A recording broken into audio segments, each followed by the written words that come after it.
I couldn't really tell. So I mean, it may or may not have. I don't know. West Ham should have won. We would have lost 2-1 regardless. Well, when I was at Even uni, that goal out. when I was at uni, I got the chance to do like I guess you could say unpaid work with West Bromwich. And that's a rough town, by the way. Well, that was the thing, because when the fans sort of descended, I got like a fucking box thrown at me while I was on top of the van setting up the satellite, and it was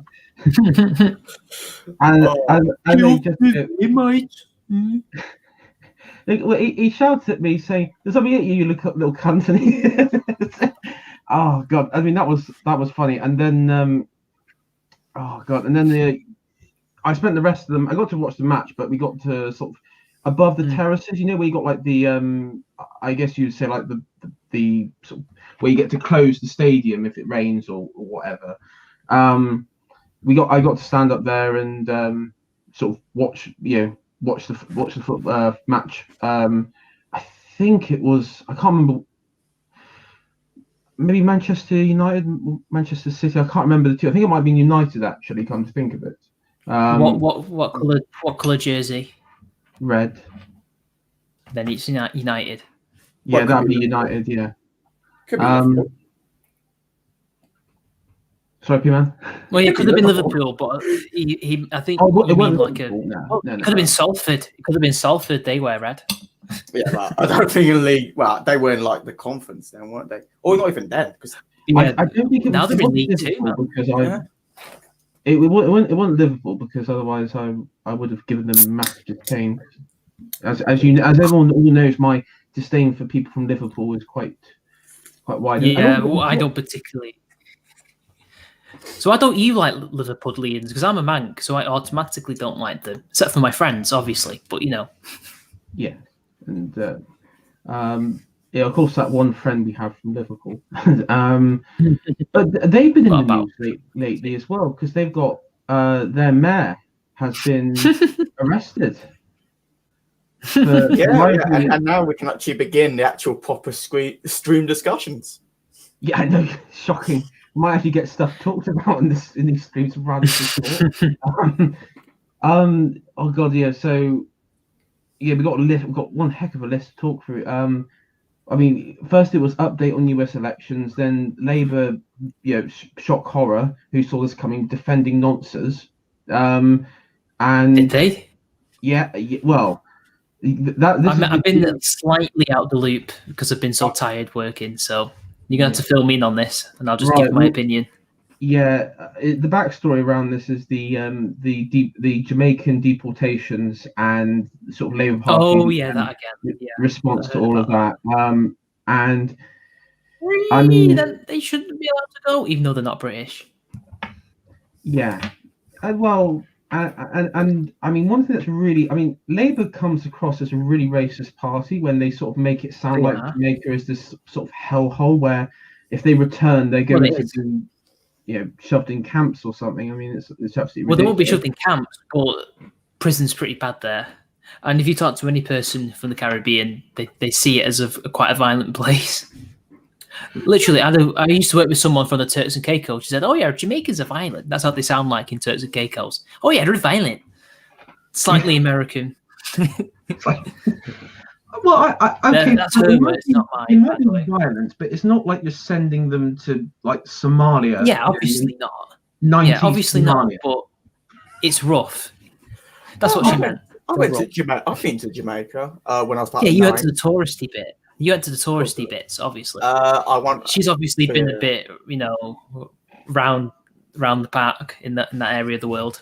Yeah, with all these Caribbean countries, you get areas where they just did tour fights, just tell you to be careful or just don't go. What do you think Dreadlock Holiday is about?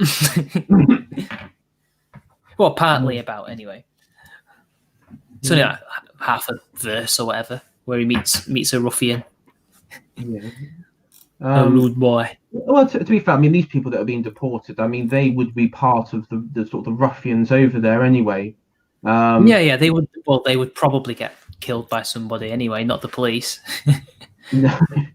No, I mean, yeah, I mean, we'll go through obviously the story on that. It's quite interesting because a lot of it just seems to be gangs, like sort of Yardie gangs out of London, gang members who are being deported. Though, I mean, Labour's emotional, blackmail to the government, which is, well, these particular individuals, they've got children, and it's like, okay, So what? They don't commit crimes. yeah, I mean, no one can make them commit crimes, and then it turns out, a couple of them were paedophiles, and sex offenders, and it's like, no, they should stay. They should stay. Sorry, guys. Now I can't find my headphone. Sorry, I've got 2 sets. Now I can't That's find all right. Oh, there it is. I got it. It's a new desk, by the way, and a new chair, but I can't show you because my room's a mess. It's such a nice desk, by the way. That's a rubbish excuse. My room's a mess. It's not a rubbish excuse. I've been decorating as well, and I've not got rid of my rubbish. The boxes and stuff. And my old chair's still there. And I think my old desk is decorations. The baubles. No, it's not that kind of decorating. Like literally painting and doing stuff. Advent calendar. I'm not that young. I'm 27 now, so. No, we've all grown out of advent calendars, I think. Well, actually, on the topic of advent calendars, as Pman has quite pointed out, did you guys see Project Veritas at all in their advent calendar of CNN leaks that they're releasing every day? No, but I want to know. Okay, so this sort of ties into the US election stuff, which I'll give a brief update, and then we should move on to Labour Party and nonces and such, which is what we're all here for.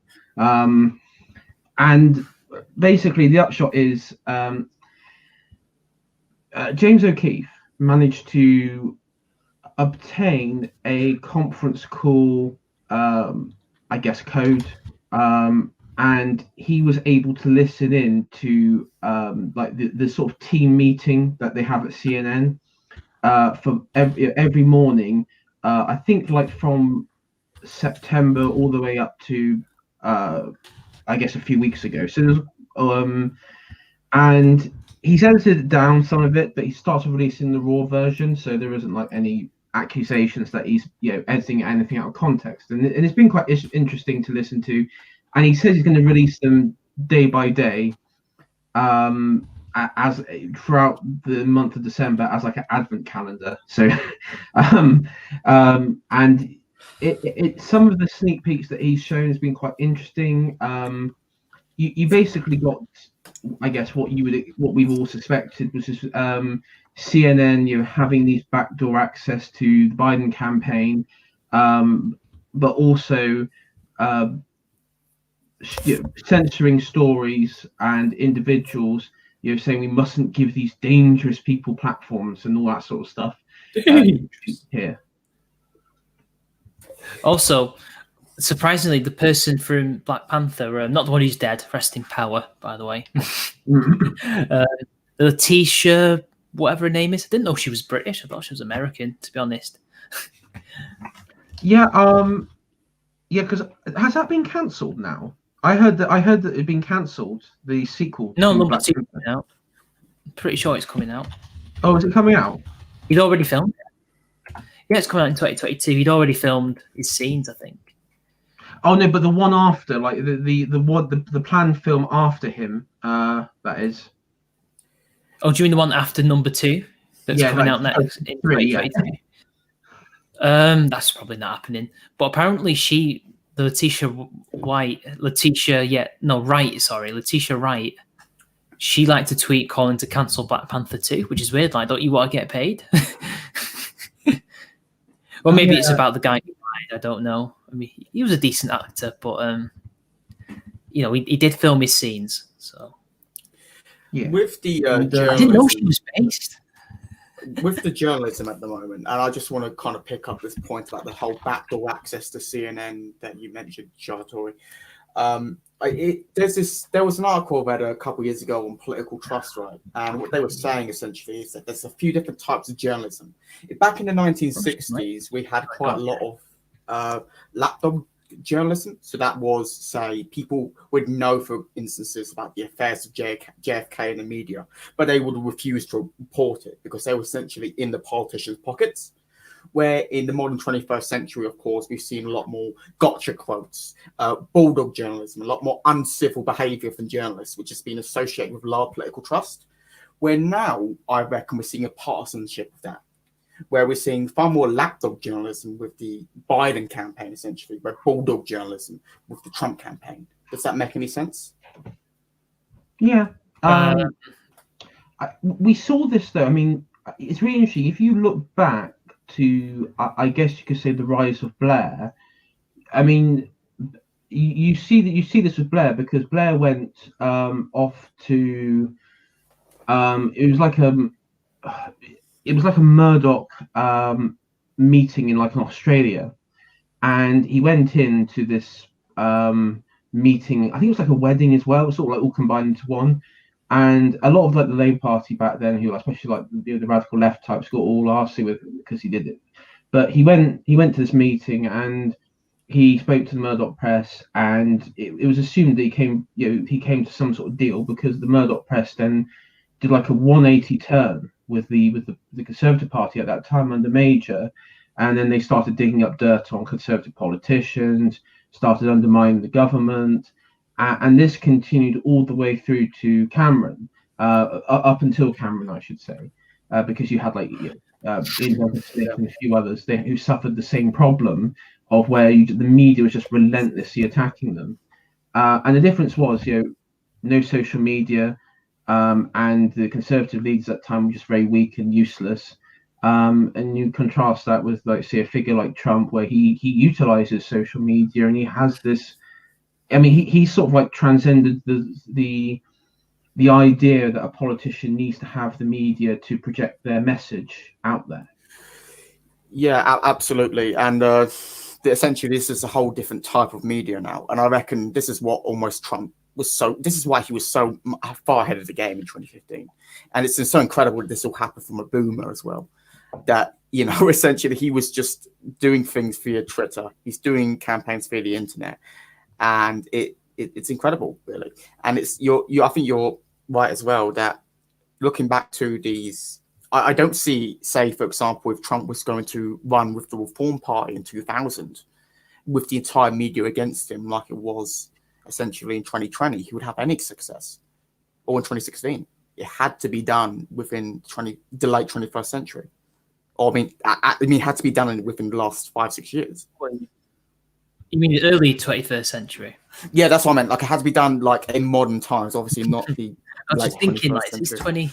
Yes, no, I don't mean 2190. I mean the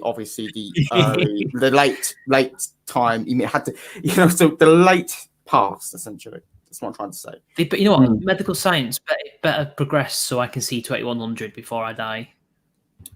That'd be nice. I'm willing to be 110 as long as I can see that. So I can say I was in the 20th. So I can say I lived through the 20th, the 21st, and the 22nd. So, well, yeah, but then you would only be able to live to say it for like a week, maybe, and then die. I mean, I'd be 107, so I could live for another couple of years. Right.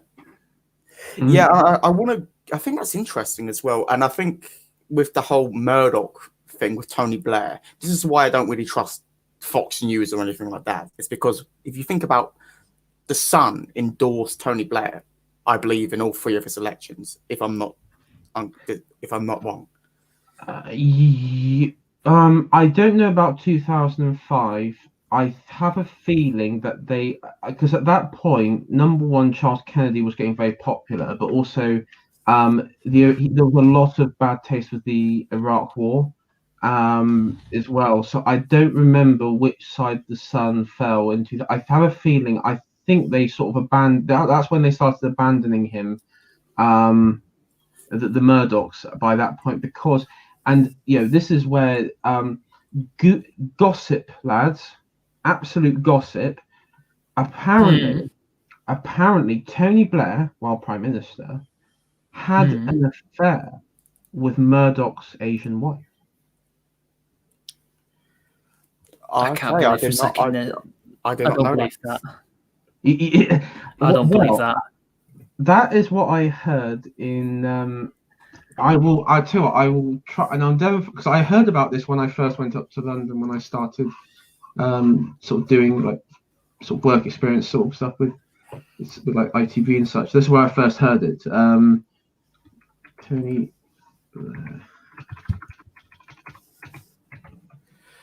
I mean, so essentially, he met Murdoch. This is the rumor. He met Murdoch, get his support, got his support for a while, but whilst he was getting his support, he fucked his wife.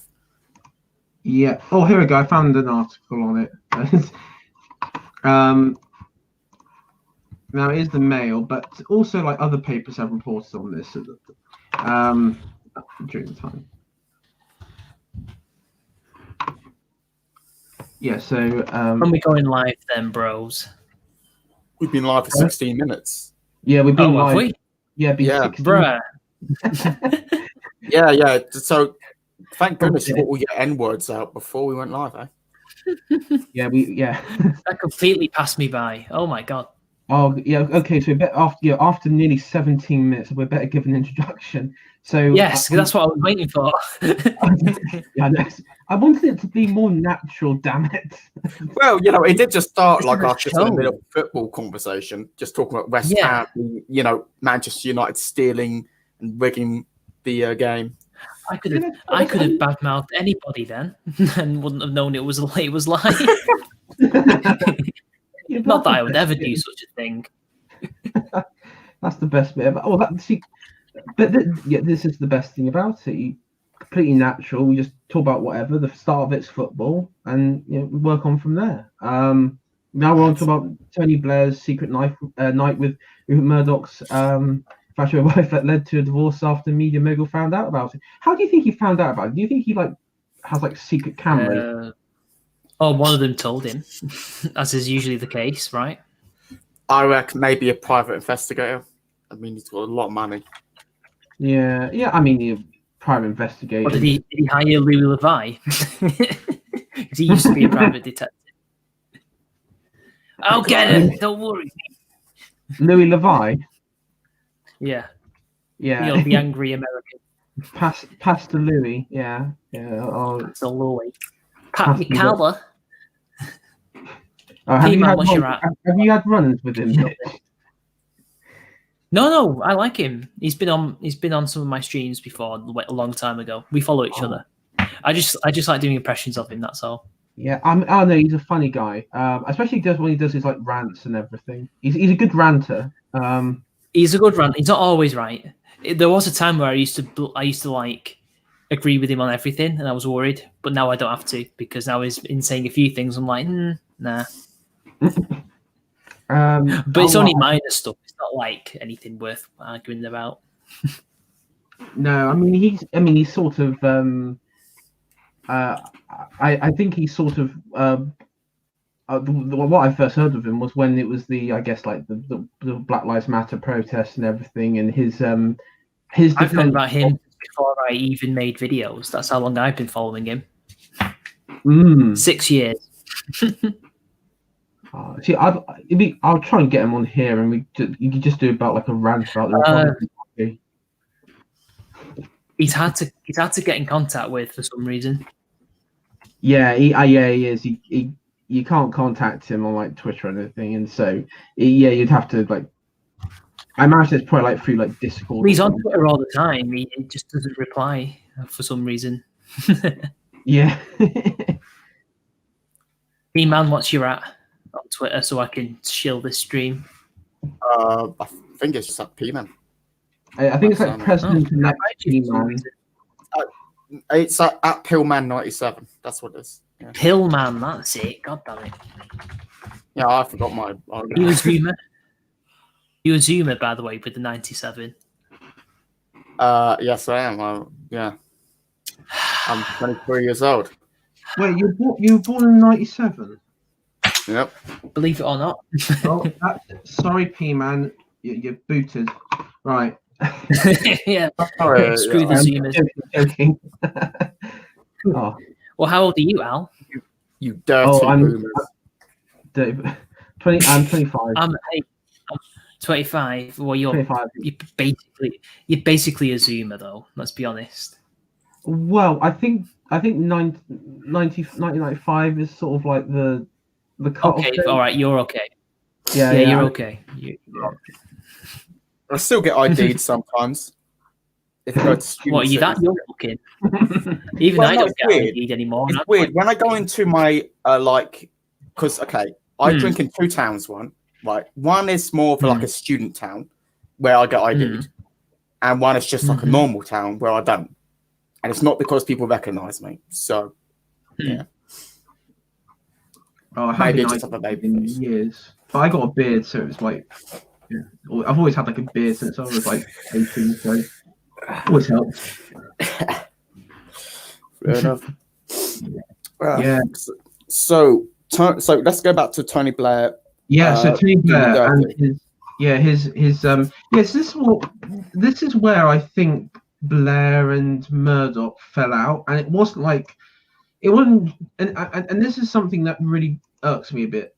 It wasn't down to sort of like the ingenious sort of media savvy tactics of Cameron or the new Conservatives that came in and sort of reformed the party or anything radical like that. It was just because Murdoch caught Blair banging his wife. It was simple as that. Is what turned the tide in the end. I mean, but now it's this boy. I mean, this is. Let's be honest. I mean, this could always just be garbage. This article. It could be, but they did get a divorce like soon after this came out. Yeah, but she was like 50 years younger than him. It's kind of like. Yeah, but but just also bearing in mind, I believe she then went on to start dating Putin. She gets around, doesn't she? Well, I have a theory for this. I think because she knows what capabilities Murdoch has, that it was going to Putin was like your the safest sort of protection, because obviously no one's going to send like hitmans in Minecraft after her, well, it could have just been that Putin was her backup. he got the sloppy second. Yeah, so that says more about him than it does about her. Yeah. Oh God. No, I mean, it's an interesting story because I remember hearing about it, and I like you, Mitch. I thought, what, really? Yeah. And it was so funny because it wasn't like your Monica Lewinsky, like the sort of scale when it first came out. It made the rounds, but it was always disputed, and the rest of the media wouldn't report on it. Your BBC and such and ITV at the time didn't really have much to say on it. But it her name's Wendy Deng. Is it Deng? Wendy Deng? Wendy Deng. Wendy Deng.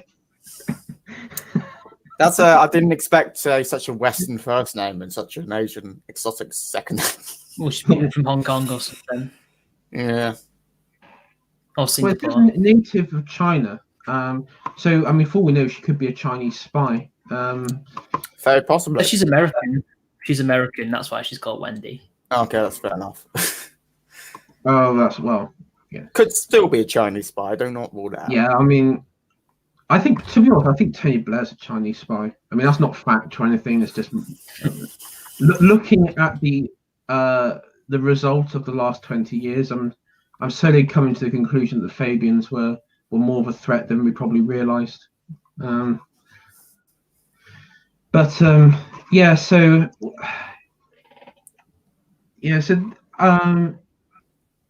2011, the two men met in America. Not long after Murdoch took the decision to close News of the World.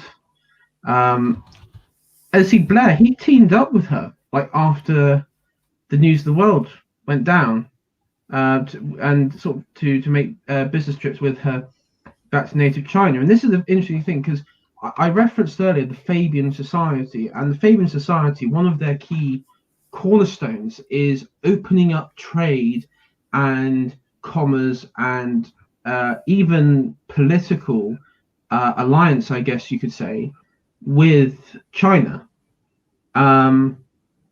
So, I mean, we're, at the moment, this is sort of like delving deep into the globo homo, you could say. And I have to say, every time you find these articles, and it's with Blair, it's like joining the dots together. How does this foundation work with this foundation? And every single time, he just comes up as a completely corrupt arsehole. Every single time. It's amazing. I don't know any politician in the world who is, I know this is going to sound like a bit of a cliche, but greedy. I mean, this guy brings greed to a whole nother level. Jesus Christ. Okay. I mean, in terms of like, so it all comes back to where? To the Fabian Society. Well, it all comes back to the Fabian Society, but it all comes back to his foundation, for one, the Tony Blair Foundation, which is again, it has questionable business partners in places like Kazakhstan and such, and questionable world leaders who are classed as borderline rogue nations and dictators. And of course, not to forget the big daddy in all this, a certain Hungarian philanthropist whose name is like Voldemort. You can't really say it on YouTube too often. Who's somehow alive. Yeah, the souls of young children he has injected into him. Well, I mean, explain to me what is his net gain to get all these quote unquote refugees across the Med, all young men. I mean, what's his incentive? Because I've been thinking about that today. Like, what does he have to gain personally from it? Well, I cheap mean, labor for all these corporatist cronies. Yeah, and see, Mitch, you're mixed race, so you're allowed to say these things. Go on. Well, the whole thing about vote farming is like, well, okay, that could be the case, but they do know it takes many years to become a citizen, right? So what are they going to do in the meantime? They're just going to be labor. That's all it is. It's cheap labor. That's what it is. It's what Bernie Sanders says. You seem to be forgetting, Mitch, in place of Scotland, they have completely abolished the idea of needing citizenship to vote, and anybody can vote now. Well, in Scotland, yeah, but not in England. No, we'll give it time. Give it time. Well, we don't have a government, so it's okay.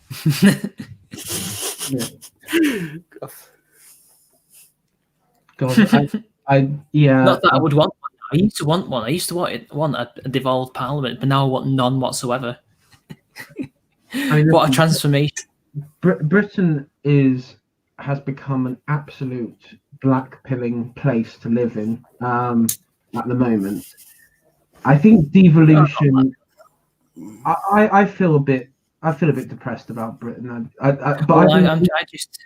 have a strong will, so I'm not easily black-pilled on many things. I've been reading a lot of like glory days of like the English Enlightenment and the British, the early British Empire and training commerce, and I just see what I flip on like bloody BBC News, and all I see is like somebody like some politician talking about abolishing like from the dictionary like Essex girl, and I'm just sitting there thinking, oh God, this is empires used to die with dignity. Now this is just cruel what you're doing to Britain now. But no, I think the problem with what's been happened, like with COVID and everything, it's exposed the complete failure, and in a sort of, I guess you could say, within like what would be considered a crisis of devolution. And I think Blair's interpretation of localism, which is what people, and people forget this, that people didn't really want devolution, they just want localism, local accountability. But what New Labour did was they just put mini Londons in around the country, and then just went, yeah, that's devolution. There you go. And so now you have, well, like, you know, in Wales, like in Cardiff is like a mini London, and you've got people, you know, out, what they used to say, you know, people in Westminster never used to care about us. Now they say, oh, people in Cardiff Bay don't care about us. Same thing in Edinburgh. You have people, you know, Scots living outside of Edinburgh in the sort of the old poorer areas, who back in the day would be all for devolution, and now, you know, their view is, oh, Edinburgh's out of touch with the rest of Scotland. I don't know what it's like in Manchester, Mitch. Is there? Do you think Manchester has sort of become like a mini London? No, not yet. Anyway, I mean, how that's your answer. I'm interested because you've got Andy Burnham up there as your mayor. Yeah, we do. Yeah. And what sort of? I mean, as a mayor, has I mean, what? How do you think he's been doing so far through this pandemic period? He's been an embarrassment. He got completely outmaneuvered by Boris in the end. He should have took the deal. Yeah, well, because he wanted all that money. He got 25 mil, and then still got a lockdown, or tier 3, whatever it was. This is what really annoyed me with some people on our side who are anti-lockdown. Don't forget, he's only doing this for his mates in the city centre who own a load of businesses. That's the only reason why you go.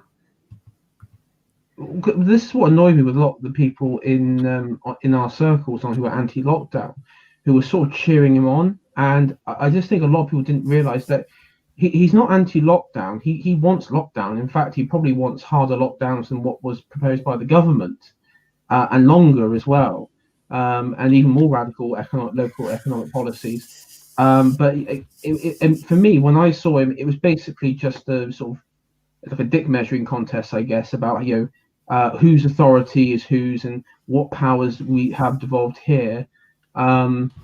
And how much money can we get out of central government? I mean, that's one of the things with the coronavirus. It's all been about how much money can we just sort of bleed and guilt trip out of central government.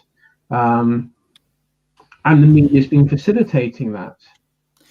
It's also just a purely popularity game, because you must remember in obviously Manchester, like all major cities in the UK, appear to be very heavily Labour. So of course, going against the terrible, mean old Tory government is going to be good for his polling ratings. Yeah. And I know up in Manchester, I think it was one of the neighbouring councils around there, which was a Conservative council, who were, like, I guess you could say, like the quote unquote red wall Conservatives, up around there, who were. I mean, they were lumped together with the Labour Party in their sort of, you know, quote unquote revolt against Westminster. But in reality, I think their point was it's not about the money. We don't care about the money or how much we're getting. We're not on Andy Burnham's.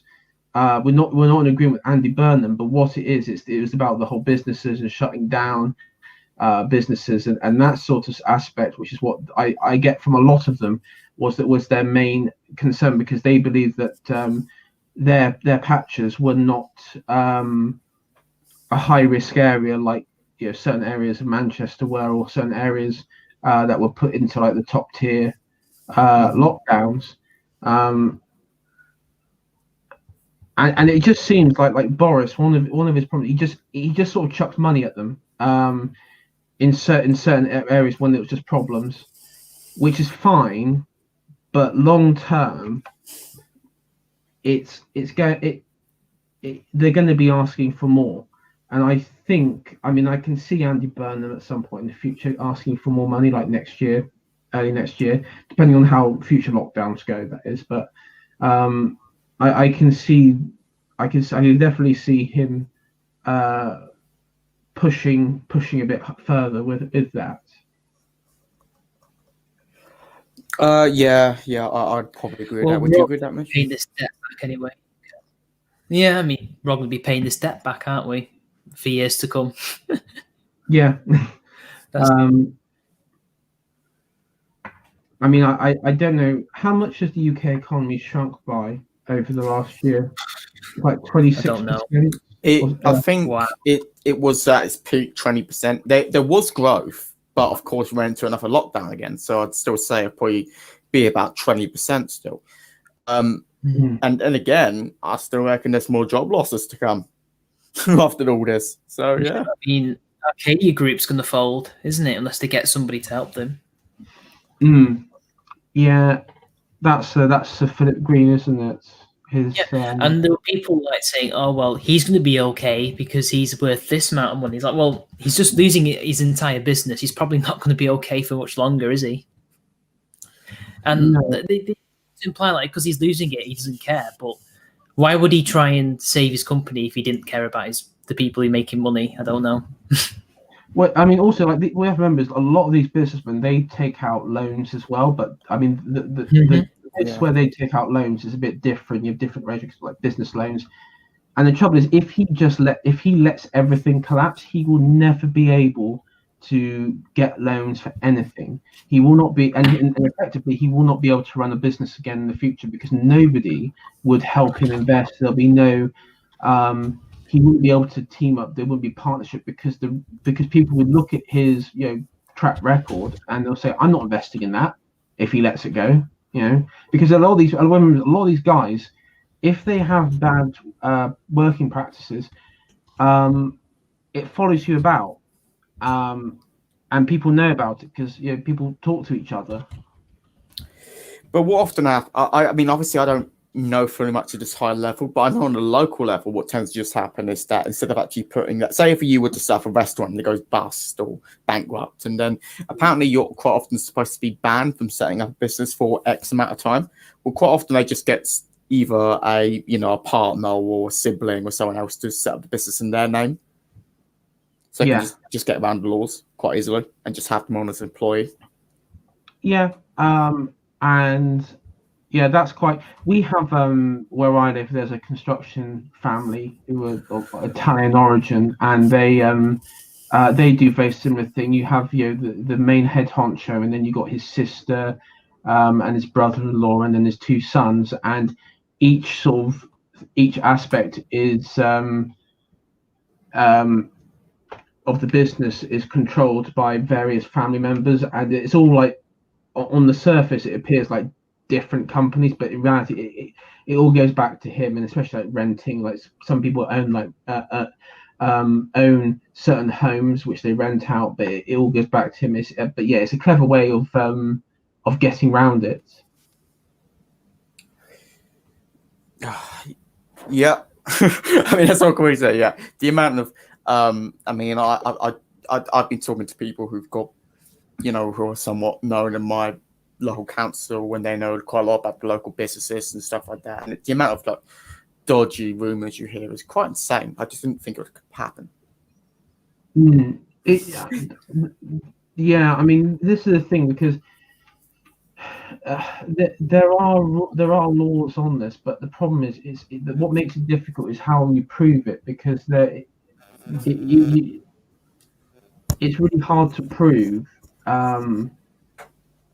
that these individuals are breaking it, because if you sign it over, if it's signed in multiple names, you can just sign it over like literally next day. Oh, Pman, are you roboting a bit?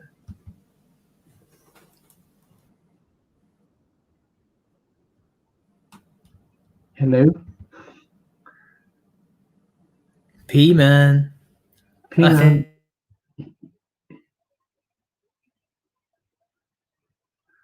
Oh.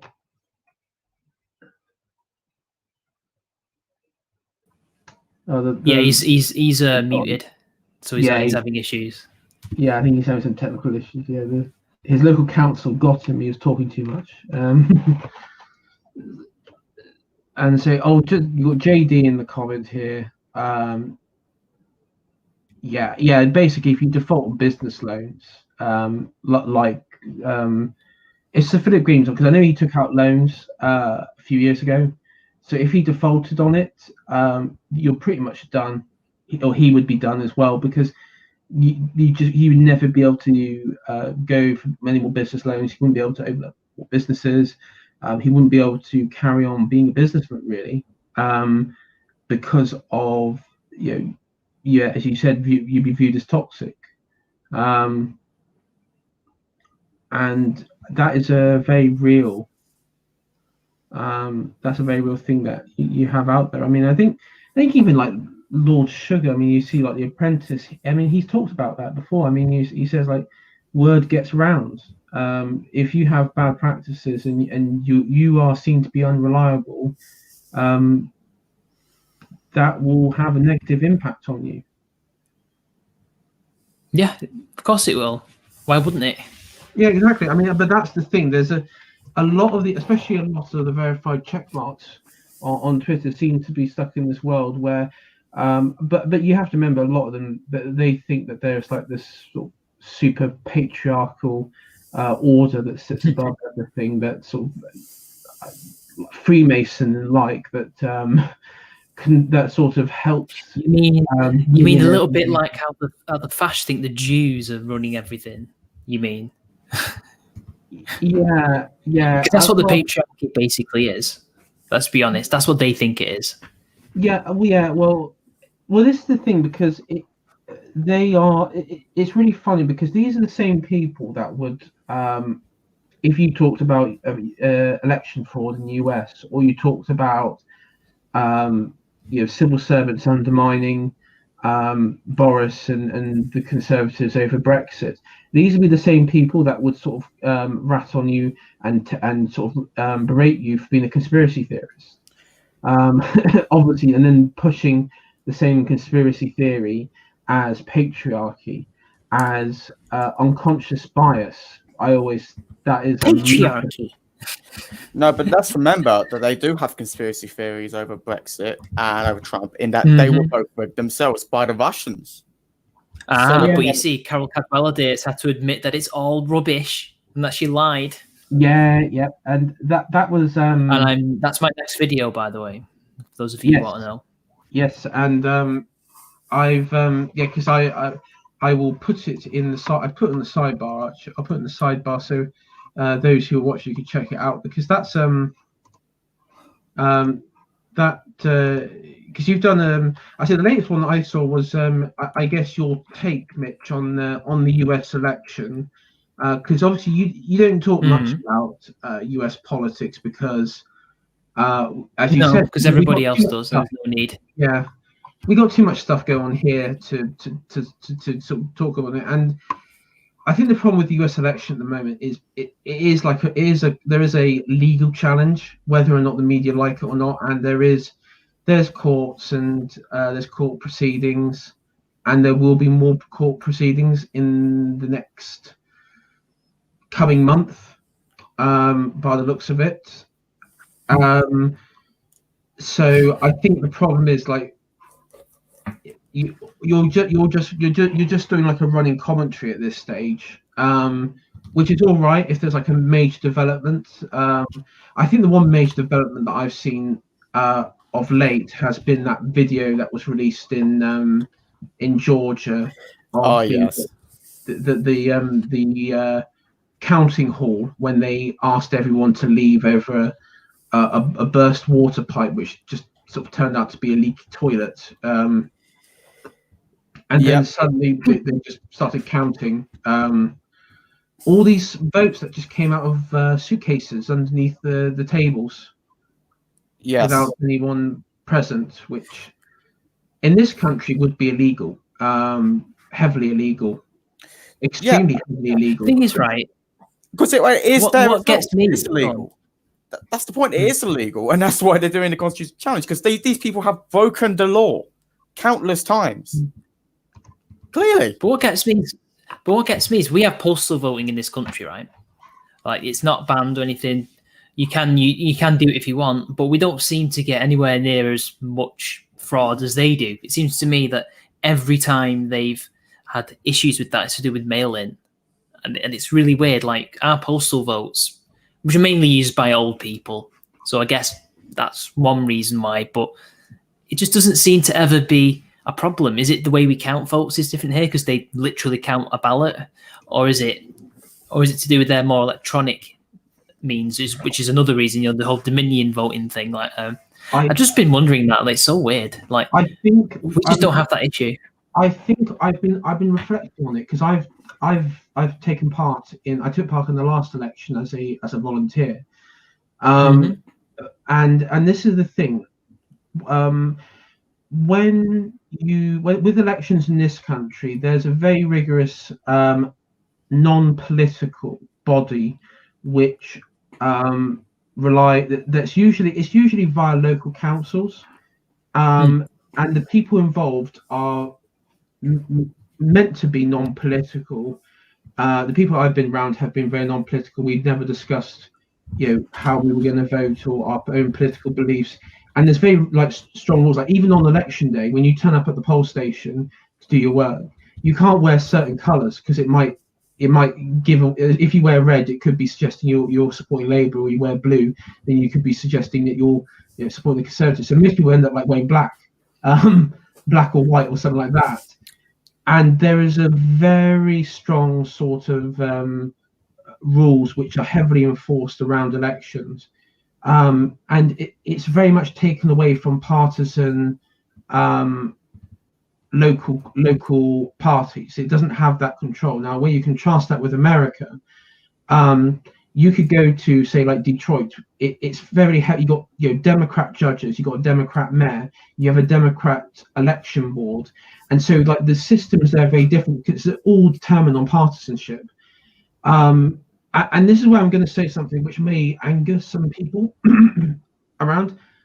I would not be surprised if in very heavy Republican areas that election fraud has taken place at some point. Maybe not this election, maybe this election, I don't know. I wouldn't be surprised. I think the problem with America is that they have a system where it's all political and it's all partisan, and then it just opens itself up to election fraud. Because, I mean, let's be honest, if you've got a bunch of Democrats who are counting votes, who have a Democrat election board, legislators, governors, mayor, and everything else above them, if they did commit election fraud, how are they going to be punished? They know they're not going to be punished, but this time round, they got greedy with the election, and they thought that they could fabricate enough votes so it wouldn't be obvious. Unfortunately for them, and in the thumbnail that you'll see in this video, you can see very clearly at a certain, I think it was 4 a.m. the votes that came in Georgia were ridiculously inflated for Biden. Like it just massively above the averages in every hour that as I said, it was like a voter dump that came in. And that stuff wouldn't happen in this country. And also, another side note, in Pennsylvania, according to news says this is fake, Republicans were forced out of counting halls. Same in Georgia, they were forced out. And in Pennsylvania, I think also it happened in Michigan as well. I can't be too sure, but I think it happened in Michigan as well. They were forced out. If that happened in this country, say with the Conservatives in like in Manchester, you would have a riot. That would be a riot. No, we wouldn't. What would be a riot? Because I don't believe that for a second. What was it? No, the Conservative, literally, there would be a riot when I say riot, there would be a Boomerwaffen riot, I guess you could say. And what you would have is if there was election fraud in this city, is that what you mean? Yeah, if say Labour at a counting hall, Labour Party, let's just say the counters were like Labour Party activists, and they fought out Conservative tellers who were watching the votes being counted. It would that would, I mean, number one, the whole counting would be stopped, and number two, the police would have to go in there and arrest them. But let's just say in some wild alternative universe that happened. Say what you want about the Conservative Party, but the Conservative Party is one thing. It's an animal that wants power, and it gets power, and that would be something where I would not. Unlike the GOP in Georgia, the Conservative Party, even the Conservative Party Wets, I don't think would take that line down. Wait, so in this hypothetical situation in Manchester, because you veered off a bit, there's some shenanigans going on a la America, right, with Labour Party activists counting the vote, right, and doing stuff, and that would cause a riot. No, it wouldn't, because this is a red area, so they wouldn't care. I hate to say it. Maybe in the blue areas, like Altrincham. Well, the counting halls in Manchester would be the various constituencies in the cities and the surrounding areas. But the thing is, like, all the tellers that go to these counting halls, it's not like they're actually from the constituency. They would, some of them, like in Bristol, we had tellers who just were like all from, part of Somerset, like blue Conservative Somerset. And so, like, when you're in there, you have usually equal number of Labour and Conservative, and then you have like your smaller groups like your Lib Dems and Greens and such, and like all your Brexit parties in some areas. So you have like the smaller parties, but I've seen like Conservative Party conferences a couple of years ago when punches started flying with over Brexit. This is the thing. I just couldn't, even if it happened in this country in such an obvious way, I just can't see it. I just could not see it happening without some visible outburst in the immediate vicinity, because I think it would, in this hypothetical situation, no matter where it was, I think it would definitely. I think when I say it cause a riot, I think it could cause, let's say not riot. Let's backtrack a bit from that.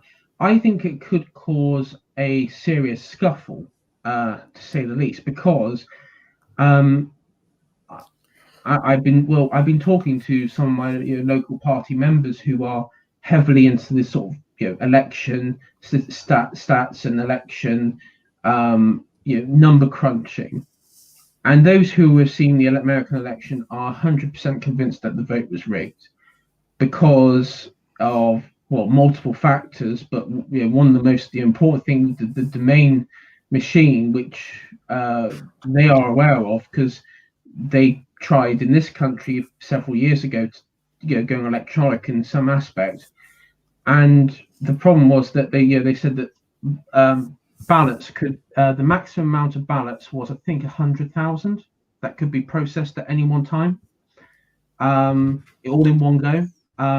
So if you were loading up like ballots, you can only put like the max amount was 100,000.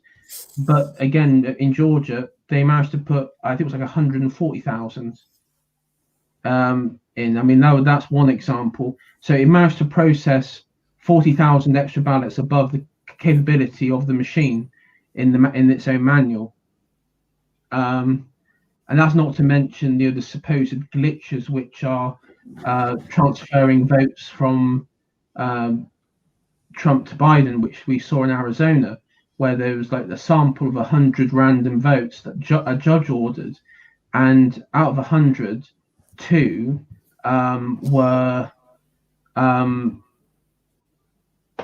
appeared to have been altered from the Trump column and placed in the Biden column. So that's about 3%, or 2% even. So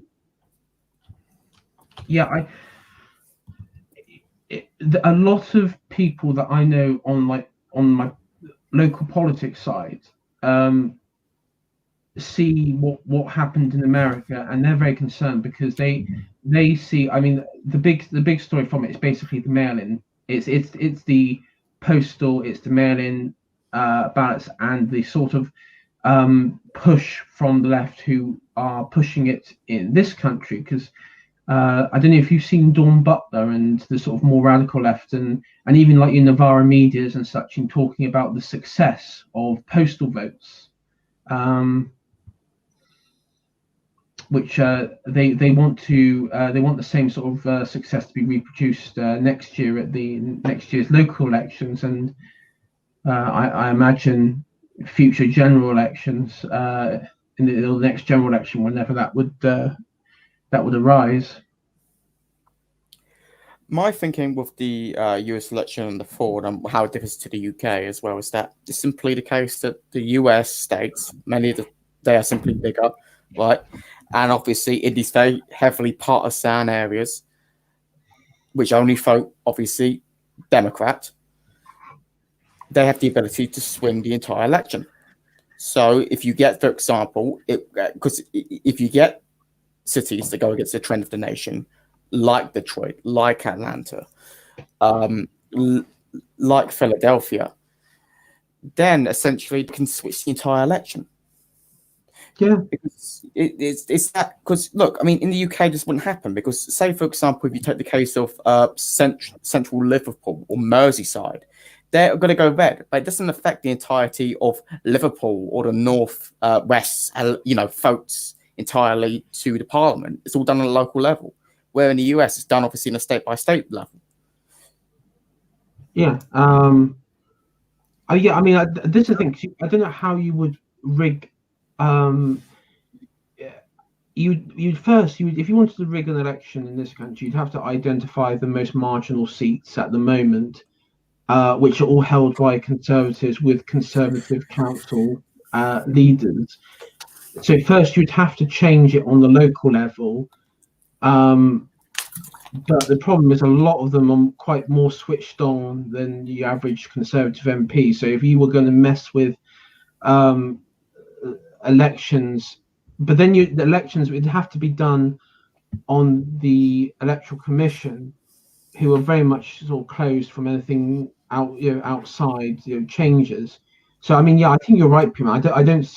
I can't see it happening here in the UK. I mean, nothing is impossible. I mean, no, I do reckon it does probably happen. It wouldn't surprise me if you get people being, for example, yeah, it has happened. I think. Yeah, it almost certainly will. It has happened. Yeah. People voting twice, and it's usually ID stuff anyway, which is easily found, like people using fake IDs. Yeah, they are, and because I mean, all you have to do when you're at a poll station is you walk in and you just give you show them your ballot card. But I don't think you even need that anymore. But you can walk in there, and just they ask for your name and address, and as long as you as long as you're registered, you don't need that card anyway. Yeah, they'll have your name. They'll have your name. So yeah. Well, that's where I am. They have your name already on the list because I'm registered. So. Yeah, and I personally think that is a problem. You should, I reckon, have an ID to vote even in this country. I think, I mean, voter IDs definitely would narrow the chances of potential election fraud. I mean, I think the only elections, I mean, general elections in this country are pretty secure. I think the only elections which would be open to vote for, to be honest, here would be council elections. But they have such low turnouts anyway that most people. I mean, I get the feeling, that a lot of people don't really care about like local elections. In the past, I mean, maybe it'd be different now. I don't know, but with lockdowns and sort of what we've seen from like local councils and city administrations, like up in Manchester or Bristol or London or something, that there may be a higher turnout because there's anger or whatever towards local leaders. But I think with America, one thing they could do is, number one, get rid of electronic voting and electronic ways of operating your elections, and having voter ID and not taking no for an answer.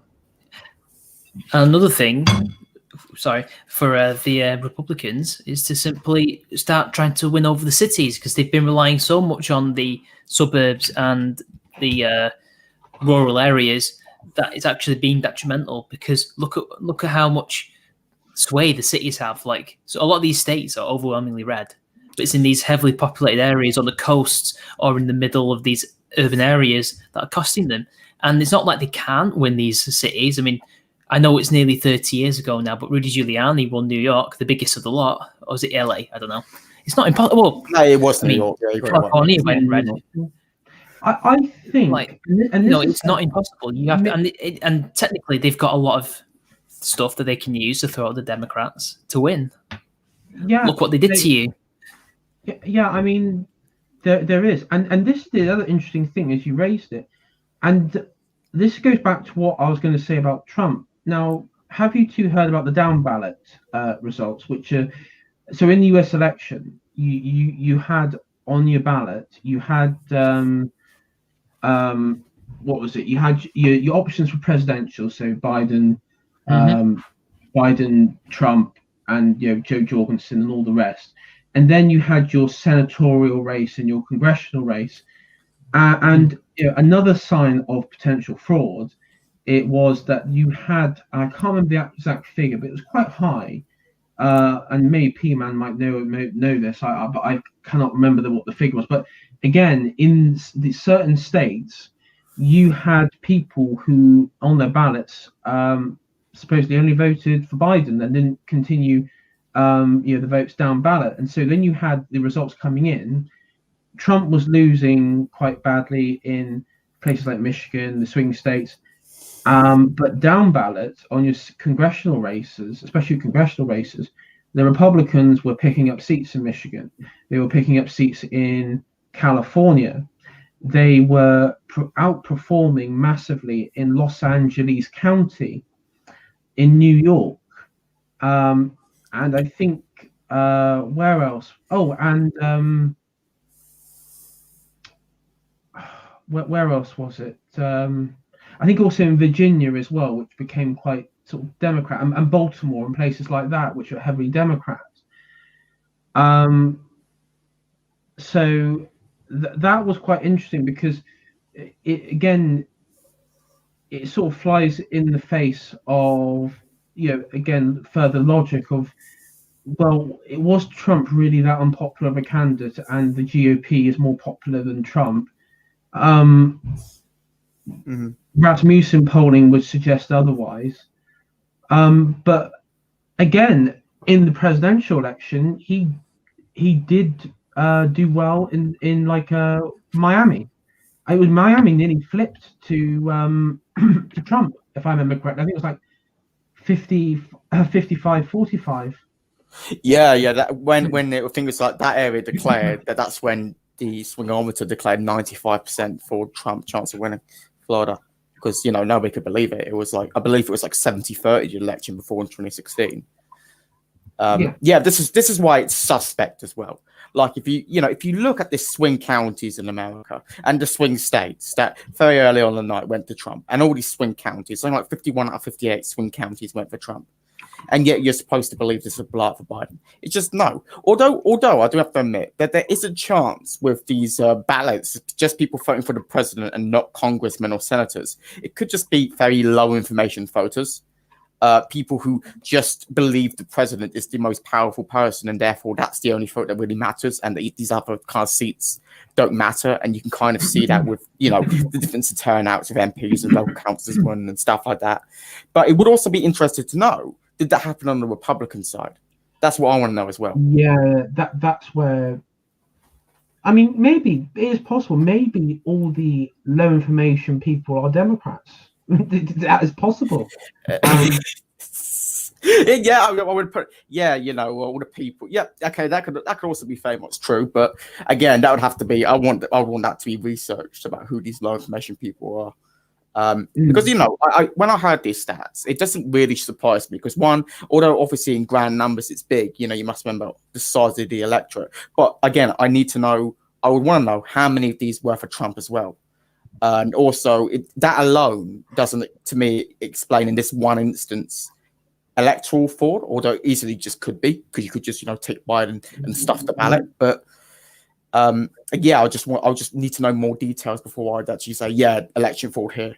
But then again, there's already enough shit going on that seems to me just too sus. Like, we have it on video now, for fuck's sake. It's on video. Yeah. Have you two seen like Destiny and his lot trying to reason away the this whole suitcases and everything, the sort of mental gymnastics that these guys are about to go to to basically, oh no, this is perfectly normal. This is how it's how it's done. No, you do not throw out one side's poll observers and then just continue counting the ballots. You're not allowed to do that. That's just against the law. It's against the law in America and in state law, at national law. It's against the law. You can't do it. That's why then ballots should people should be either thrown out, or then people should vote again.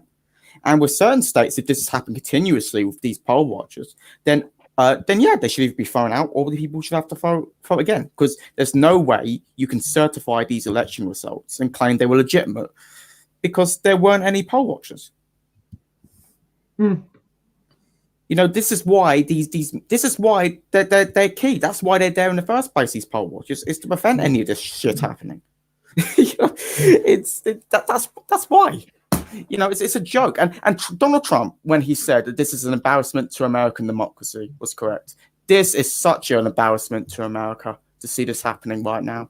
Well, one thing I will say is, like, on an international scale, when you have like elections in like Africa or like the Far East or somewhere, and your average warlord or something, or your El Presidente type wins re-election with a thumping great majority. It's amazing, because what you'll have now is they can now turn around, if Biden does become president, and just say to him, well, you rigged the vote as well. I mean, I don't know how America could now be like the sort of nation which is overlooks and criticizes failed republics and failed democracies around the world for ridiculous voter turnouts and everything, which they've done before, like throughout. I think like with Egypt and Ukraine and such, and obviously with Russia and all that. And I don't see. I think it's massively damaged America's reputation internationally because of this. I mean, the only way this could kind of be resolved and America can have this reputation restored is, of course, if the Supreme Court or the local courts find in favor of Trump and Rudy Giuliani that this was illegal, and they have these ballots either tossed out, or them individuals, if they can find who these individuals are, because you're talking now about potentially hundreds of thousands and millions of ballots, have them individuals or them selected states vote again in time, obviously, for the electoral college to be, it would have to be vote again, I think, because the problem is all the ballot envelopes are gone, and so they're just now part of the ballots in general. Yeah, or you could just throw them out. Or you could just throw out the states and just say, well, we can't certify these states at all, and therefore go put it to the local legislators. That's what I think they're going to do, because there's no other way to get around it. There is no other way to get around it apart from the Supreme Court route. I don't think, anyway. And you must remember that although a lot of people may turn around and go, "Oh, well, this is a coup," all these local people, these local representatives, are elected. So it's not really a coup. This is still democratic institutions that are still going to be selected the president, regardless of what happens here. Yeah. And also, I mean, you're talking about Biden. He claims to be the guy, olive branch guy and everything, the great unifier. And what was the first things he did with like this Office of President of the United States bollocks? And Mitch, you put that video out there.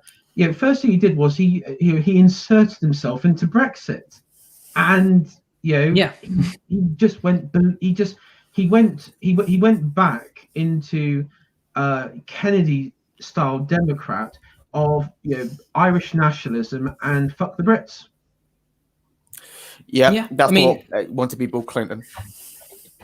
Well, there's always been this strand in, and I think it's in both. It's bipartisan. I think there's always been this strand within American politics and the elite of anti-British feeling, and I think they've always wanted to see the destruction of this country. I think Some of them, anyway, not all of them, obviously. No, I think a lot of it is. I think what was the term? Oh yeah, plastic paddies in America. Yeah. So the people that would dress up, on I'm Irish, but I'm part Lithuanian. St. Patrick, yes, St. Patrick's Day, and they turn like the Hudson Bay green or whatever it is, and they get drunk and everything. I think a lot of it is appeasing the Boston, Delaware, sort of Maryland and Chicago, and the sort of Catholic vote of the Irish descent, which I think I pointed it out on a previous stream. I think it was British Night and Rubber few months and months ago, when he first started saying you better not you better not pass that single market bill and break international law. And I was like, well, what the fuck are you gonna do about it, senile old man? So I saw it then, and I said at the time, the only reason he's doing it is because he's trying to get the that sort of plastic paddy quote unquote Irish vote. I mean, the Democrats have. Obviously, it works, I guess, because they. Well, I don't know if it did work, because I look at the stats and it says more Catholics voted for Trump than for Biden. Bearing in mind Biden's a Catholic, so. My understanding is that the Catholic vote in both the UK and US essentially 50-50. They essentially split just evenly among the two major political parties. Yeah, it doesn't surprise me. The UK one, at least, doesn't surprise me. I think I know that some. I think some might point out that obviously the Catholic vote in America is quite heavily dominated by the Hispanics, though, which again turned out massively for Trump. And I'm being told they're no longer part of a minority. They are now part of the white race. So, well, you must remember that a lot of the whole Hispanic term is, or Latinx, or whatever it's called. You must remember that a lot of these people in the continent of South America are white, descended from Europeans, and that as time goes on, many of these people are now third generation, and they identify primarily as white and not Hispanic, but they are still classified as in this categorization, as they would call them white Hispanics, but they would just classify themselves as white. And also, of course, they often been brought up in the United States. They may be bilingual, but there's no certainty of that.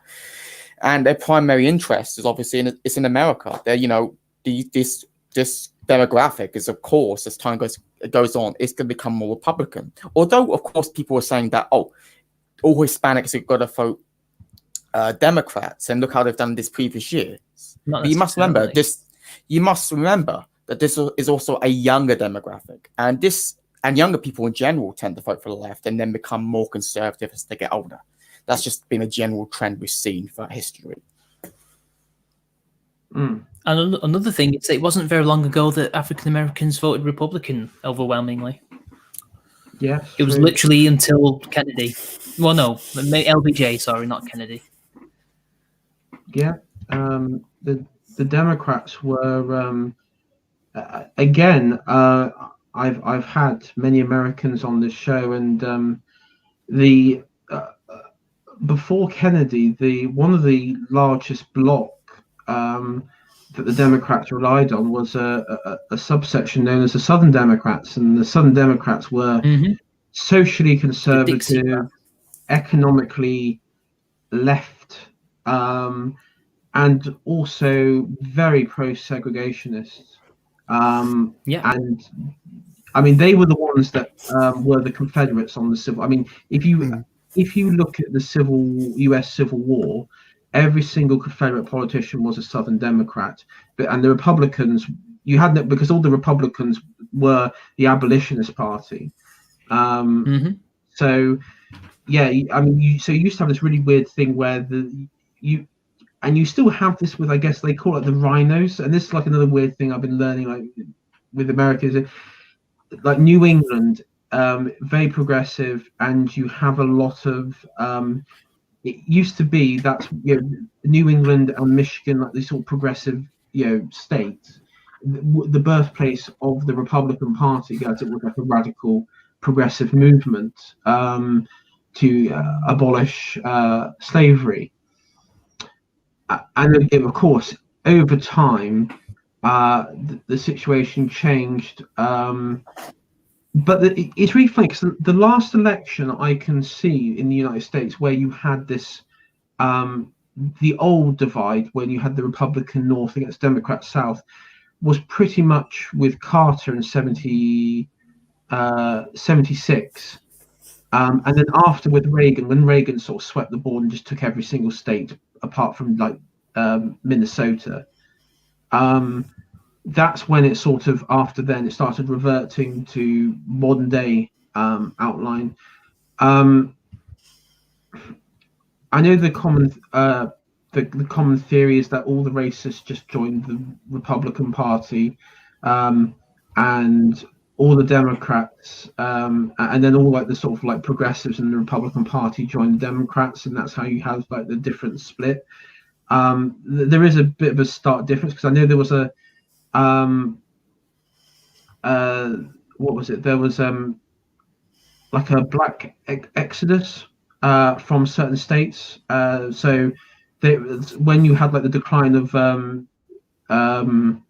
Detroit and the car industry, a lot moved out of state, and so there was quite a lot of demographic change anyhow. Yeah, there was. And you can blame a certain party for that. Yeah, Well, maybe they were for ending the motor industry as it was back then. Yeah. But it'll change again. It's changing again, though. They're switching back slowly, very slowly, but they are. I think black men more than black women, though, which is interesting.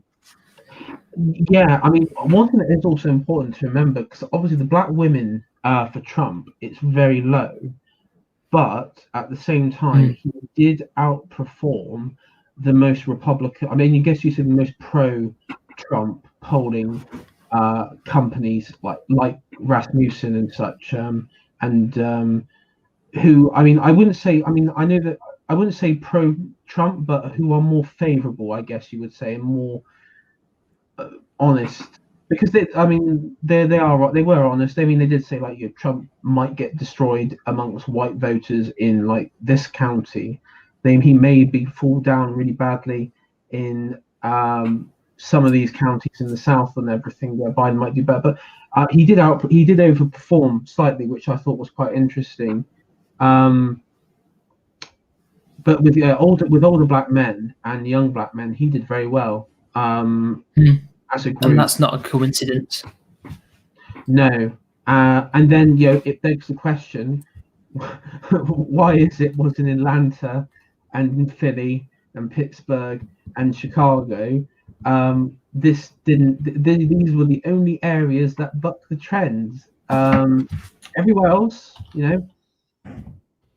it was consistent, but these areas, no. No, Biden was the chosen one. He was. This is the thing. I was looking at a county, Minnesota, called Hennepin. I think it's Hennepin County, and that's like Minneapolis. And just to give you a clue, Biden got 25% more votes than Obama got in both his re-elections.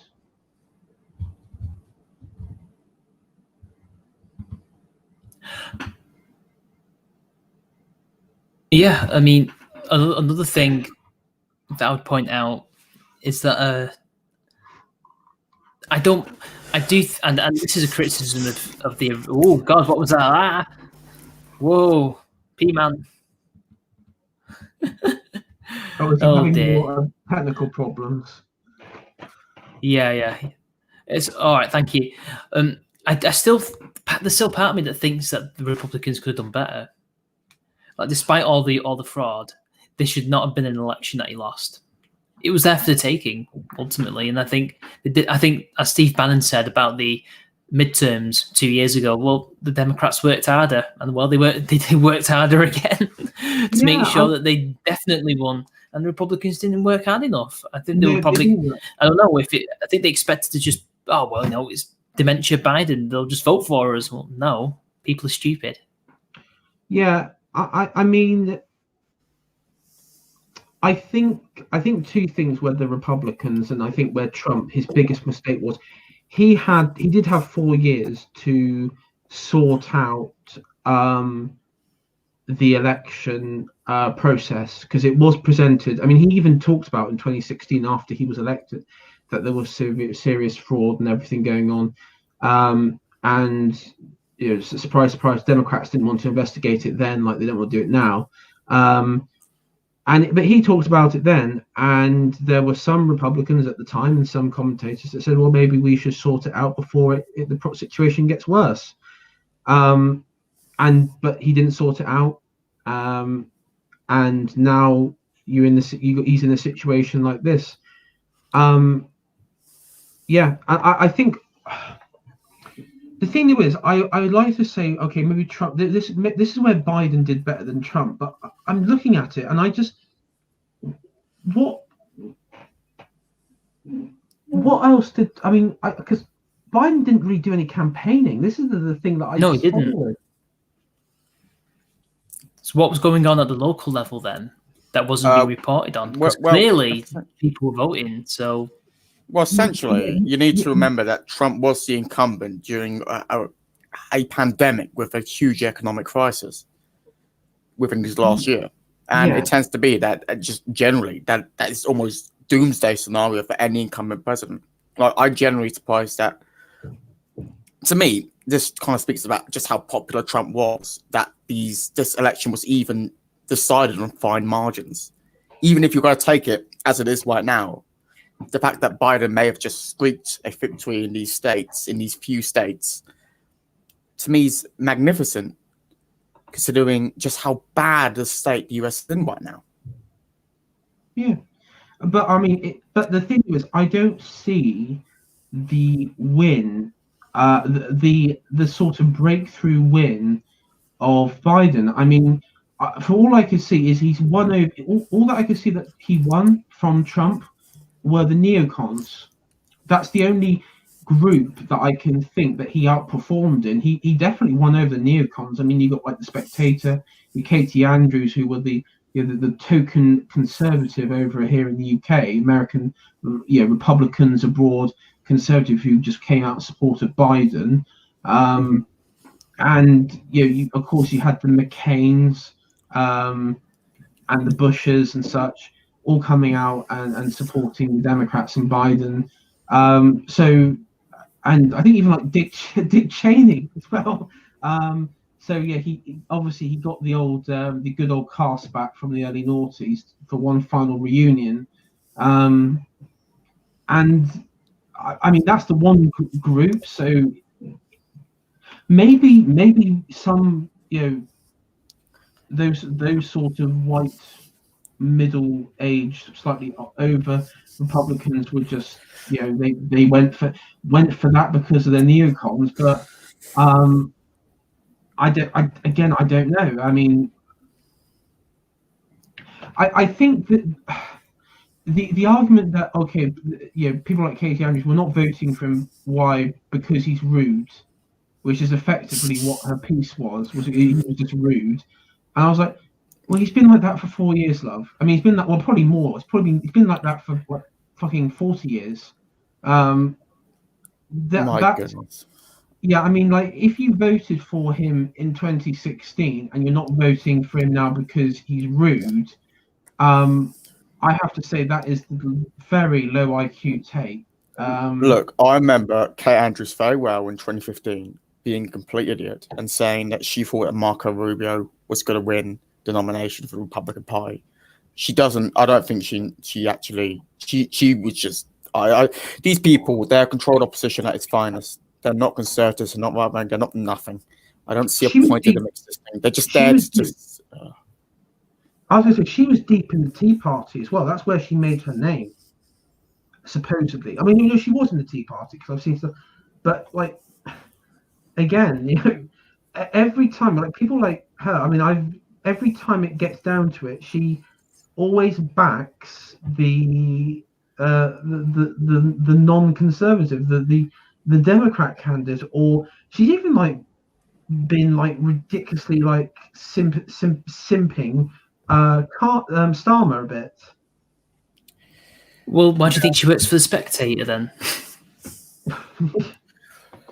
Yeah, I mean, these people don't have any kind of they don't take into account anything like they're not traditional. They don't believe in, say, the purity or not. And the word purity, I think, is just a term used from like a moral view of purity, right? So, like a kind of like a pure family or a pure, you know, beautiful country or anything like that.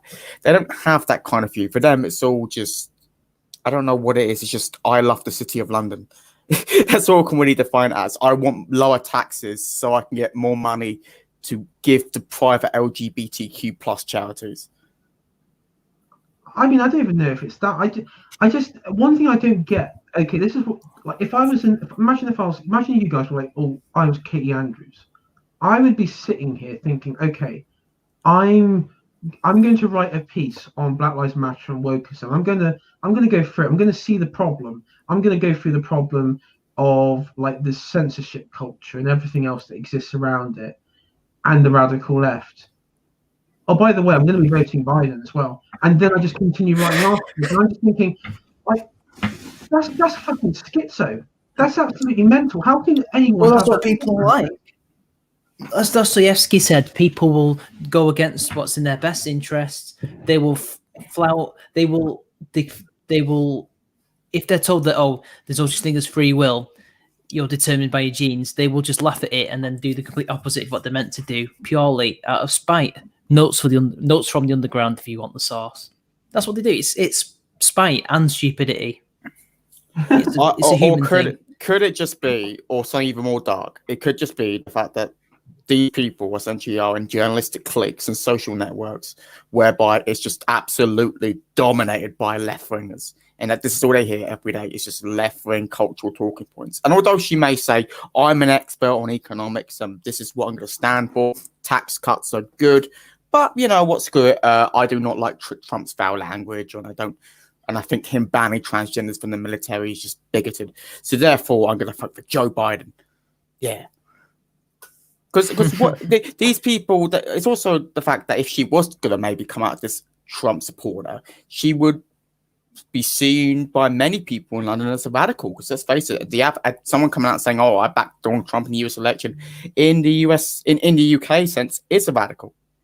Yeah, but people who support Boris are literally seen as a fascist government. But not by left-wing letters. I'm just talking about the mainstream extreme establishment. Like people that back Boris, right? Like the Telegraph and the Daily Mail, who, you know, things like that. Tom Harwood. Well, they can exist in the UK because let's face it, the Conservatives are not actually really conservative, are they? No. Where not in their current form, no. Where Trump, you know, he is actually. I don't even know what the Conservative Party even is. Yeah. Anyway, so. Well, Trump is at least, I reckon, you could say patriotic. I'd say that Trump, in a way, is a bit of a paleo. It's some form, a bit of an isolation. He's not paleo. Naturally. I would say he's paleo. I mean, he's more local. I think he thinks more domestically rather than internationally. And I think that's what he's kind of thinking. It's about America, that America first mentality. That is a radical thing for the Westminster bubble. And that is why someone like Kate Andrews, whatever her name is, cannot go out and say, oh, I vote Trump, because then she would be a radical. She'd probably get removed from her job. She probably won't be able to get any promotions anywhere.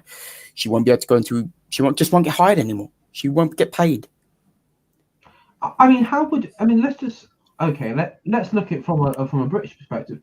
How do you think a politician, let's just say from the Conservative Party, let's just say like Ben Bradley, like he just comes out tomorrow and says, I'm proposing an idea for Britain first. We have our, we don't get involved with this whole party of Davos sort of circle jerk. We just go it. We cultivate from within. We protect our jobs and just basically do like a Trumpian sort of in the UK. Do you think that, like, obviously we know that the Westminster and the media establishment would go ballistic with that, but like on the average British member of the British public, how do you think? Maybe not using Britain first, because obviously connotations with other political party, but along that sort of general theme of like, we should remember that when Enoch Powell was kicked out of the Conservative Party, if he was to be, run the Conservative Party in the election, he would have become Prime Minister. Like that's in the general opinion polls that Enoch Powell was. But why didn't they vote for him anyway? That's what I want to know. When he left. Why didn't they vote for him anyway? Well, I think with Enoch Powell, he went to Northern Ireland, didn't he? I don't know what he did. He went over to Northern Ireland and he joined up with the Ulster Unionist Party. Yeah. It was. I thought he had his own party, didn't he, in the 70s? He had his own party. It wouldn't surprise me. Also, is the fact that I don't know why people wouldn't have voted for Enoch Powell, but it's also the fact that even with small political parties or big organisations, they are complex to run. They're difficult things, and they always tend to fail because of that. But that is the reality. The reality is that even if you go to basic opinion polls back then, the vast majority of the British public agreed with Enoch Powell. Right? That is, yes. And look what happened. The Conservatives, they kicked him out. And simply said, no, we're not going to have this. And the mass media, again, in the country, and all the history teachers to this day have now labelled him just as the mean old, pretty much Nazi bigot from the past. Right? And the same would just be done to Ben Bradley, probably. They'll just kick him out. I think this is what Douglas Murray said about Enoch Powell, which was one of the problems with him. He was a philosopher who became a politician, and usually it's politicians that try and become philosophers. And so that I think that was one of his plate. Number one, he was too much of a politician. Too much of a philosopher to be a successful politician. I can't really say about that. I don't know too much about his history and philosophy, but as a character, one thing that it does come across quite clearly if you listen to interviews with him is that he was obviously on the spectrum, right? I think he was essentially had Asperger's syndrome, and because of that, I reckon he was just too blunt and honest with his opinions. I genuinely believe when he made the speeches he did, that he believed it 100%. That's the thing. I don't think because we get people like Peter Hitchens who thinks this is all some grand power game. He was saying this because he didn't really believe it, and I'm like, nah, this doesn't make any sense with the kind of character of the individual and his kind of psychological profile. But anyway. Yeah. No, I've having a bit of a mix and match sort of thought with Peter Hitchens of late. I mean, I've never liked him anyway. No, I know you never liked him. I think his abolition of Britain, he sort of does touch on something when he compares the funeral of Churchill to the funeral of Diana, and the sort of general, I guess you could say, the sort of media and establishment response and the narrative behind both funerals. He does point out some stark differences in culture, which is sort of like the basis of the abolition of Britain. I think the problem is he he just wants to moan. Yeah, that's his big problem. He just has his idea is just like, no, you just destroy everything, destroy it. I mean, it's over. It's over. Just accept it. With the Conservative Party, I kind of understand what he's all talking about, to be honest, with destroying the Conservative Party. I mean, you can't exactly blame him. I think a lot of the Conservative Party will be whatever it wants to be in order to gain power, and that's what it's always been. In the 1600s, it was pro-monarchy. In the 1700s, it was something else. And in the 1800s, at first they were mercantilists, but then they became the capitalists. It changes. Then they became what they put not free then, nation. Well, then in the 60s they became 50s and 60s. It was consensus, and they became social conservatives. And then that is one nation conservatives, which is what we got at the moment. Biggest fucking waste of time on the planet. But I would also like to say, and again, you AI Showtime, you just got a good point. Who is in control of the party? It's the One Nation Tories. They essentially run the whole show at the moment. And who are the most fucking useless and incompetent? The fucking One Nation Tories. And you see him constantly make these completely retarded decisions. You saw that the whole free school meals thing the other month.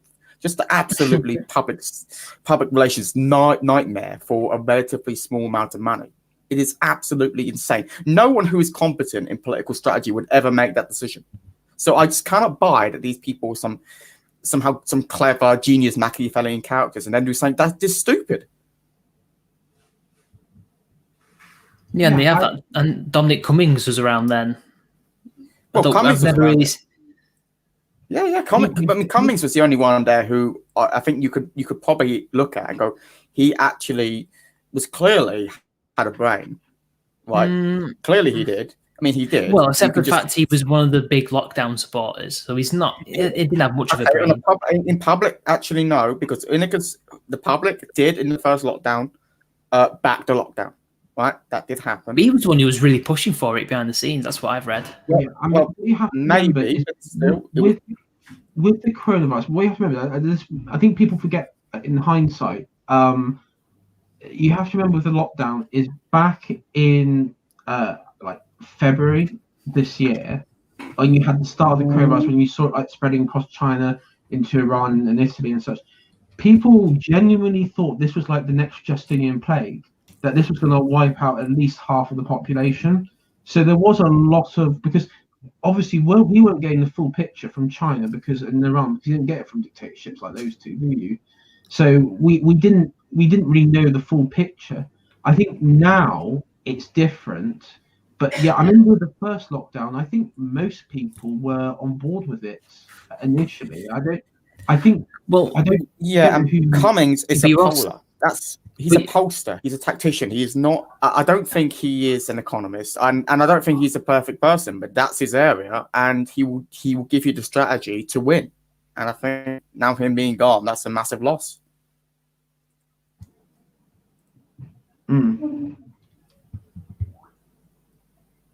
Like again, from a political electoral point of view, with the first lockdown, right? As much as again, I don't think it was particularly helpful.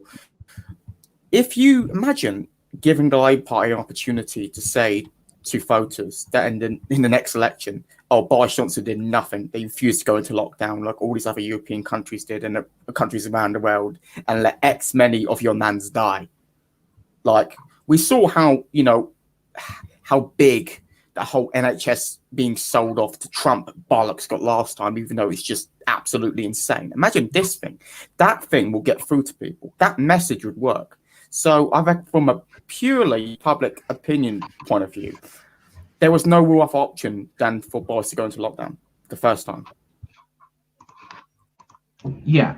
I think there was strong arguments from that, and I think it was because people didn't know what the coronavirus. I don't think they knew the full what it was. I remember like the disgraceful behaviour. I don't know about you two, but I remember this disgraceful behaviour of the likes of Piers Morgan and just the general sort of media pundits. The real scummy media pundits, and their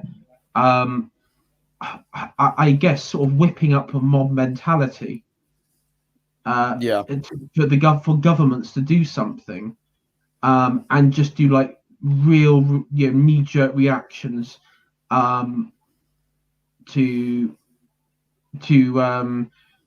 deal with this virus. And the thing there is, I think I do think a lot of the blame of also the virus comes down to the likes of Piers Morgan, funny enough, because he was the one that went berserk with everybody and was like, oh, that's when I got blocked by him.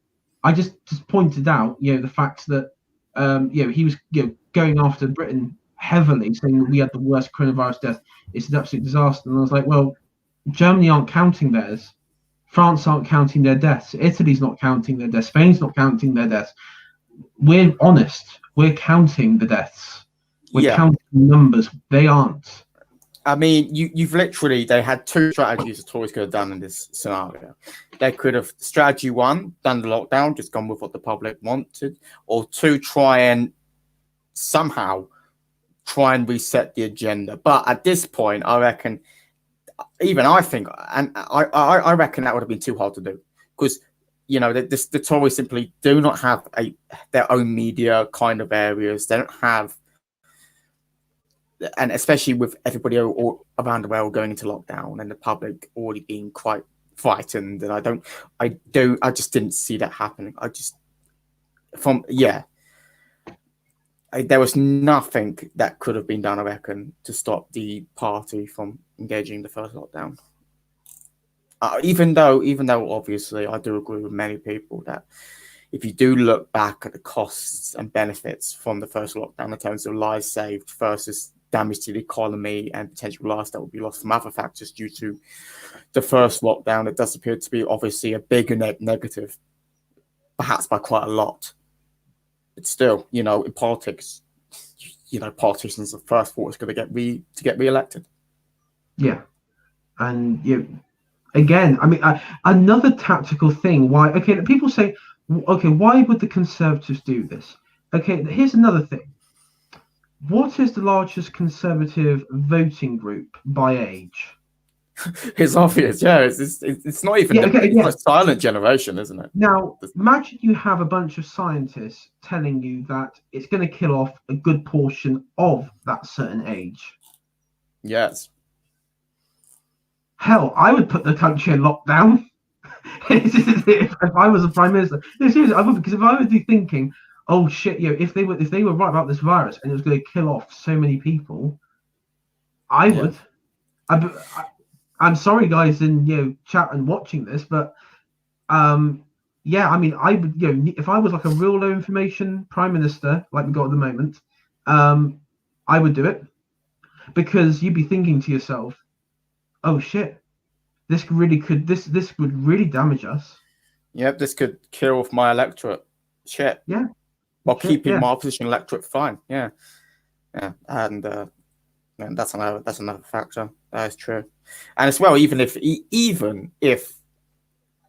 again, it's the fact that it was even most likely to affect them as well. They're the demographic that would suffer the most from this. And of course, going into the next election, if Keir Starmer could go, Boris here, he didn't protect you. He was willing to let you get a cough. Your friend Marjorie, who used to go play bowls with, she's dead. And this is Boris's fault because he refused to go into lockdown. That's a powerful message, man. Yes. So I was going to move on to the next segment, which is Labour nonces, and Labour defending the nonces and the killers and the gangbangers. So boys. Yeah. So this is the story. Because I think, Mitch, you said you were sort of out of the loop on this whole Jamaican deportation. No, I mean, kind of. I knew it happened, but I didn't know the specifics. Yeah, so basically what happened was there was quite a large number of people that were meant to be deported, and then what happened at the last second was that, because this is what they do, like these certain left-wing law firms, is they'll wait until the last moment to put an injunction in, and so literally while they're on the flight, injunction comes in, and then it's like, oh, you can't, we've got injunction, so we can't get rid of you, and so they get them off the plane. So some were already deported, but not all of them. And this is like a loophole that existed. It's what kept like Abu Kutaba from being deported, and it's like a consistent problem which is yet to be resolved by anybody, because this is what they do to prevent people from being deported, like criminals and such.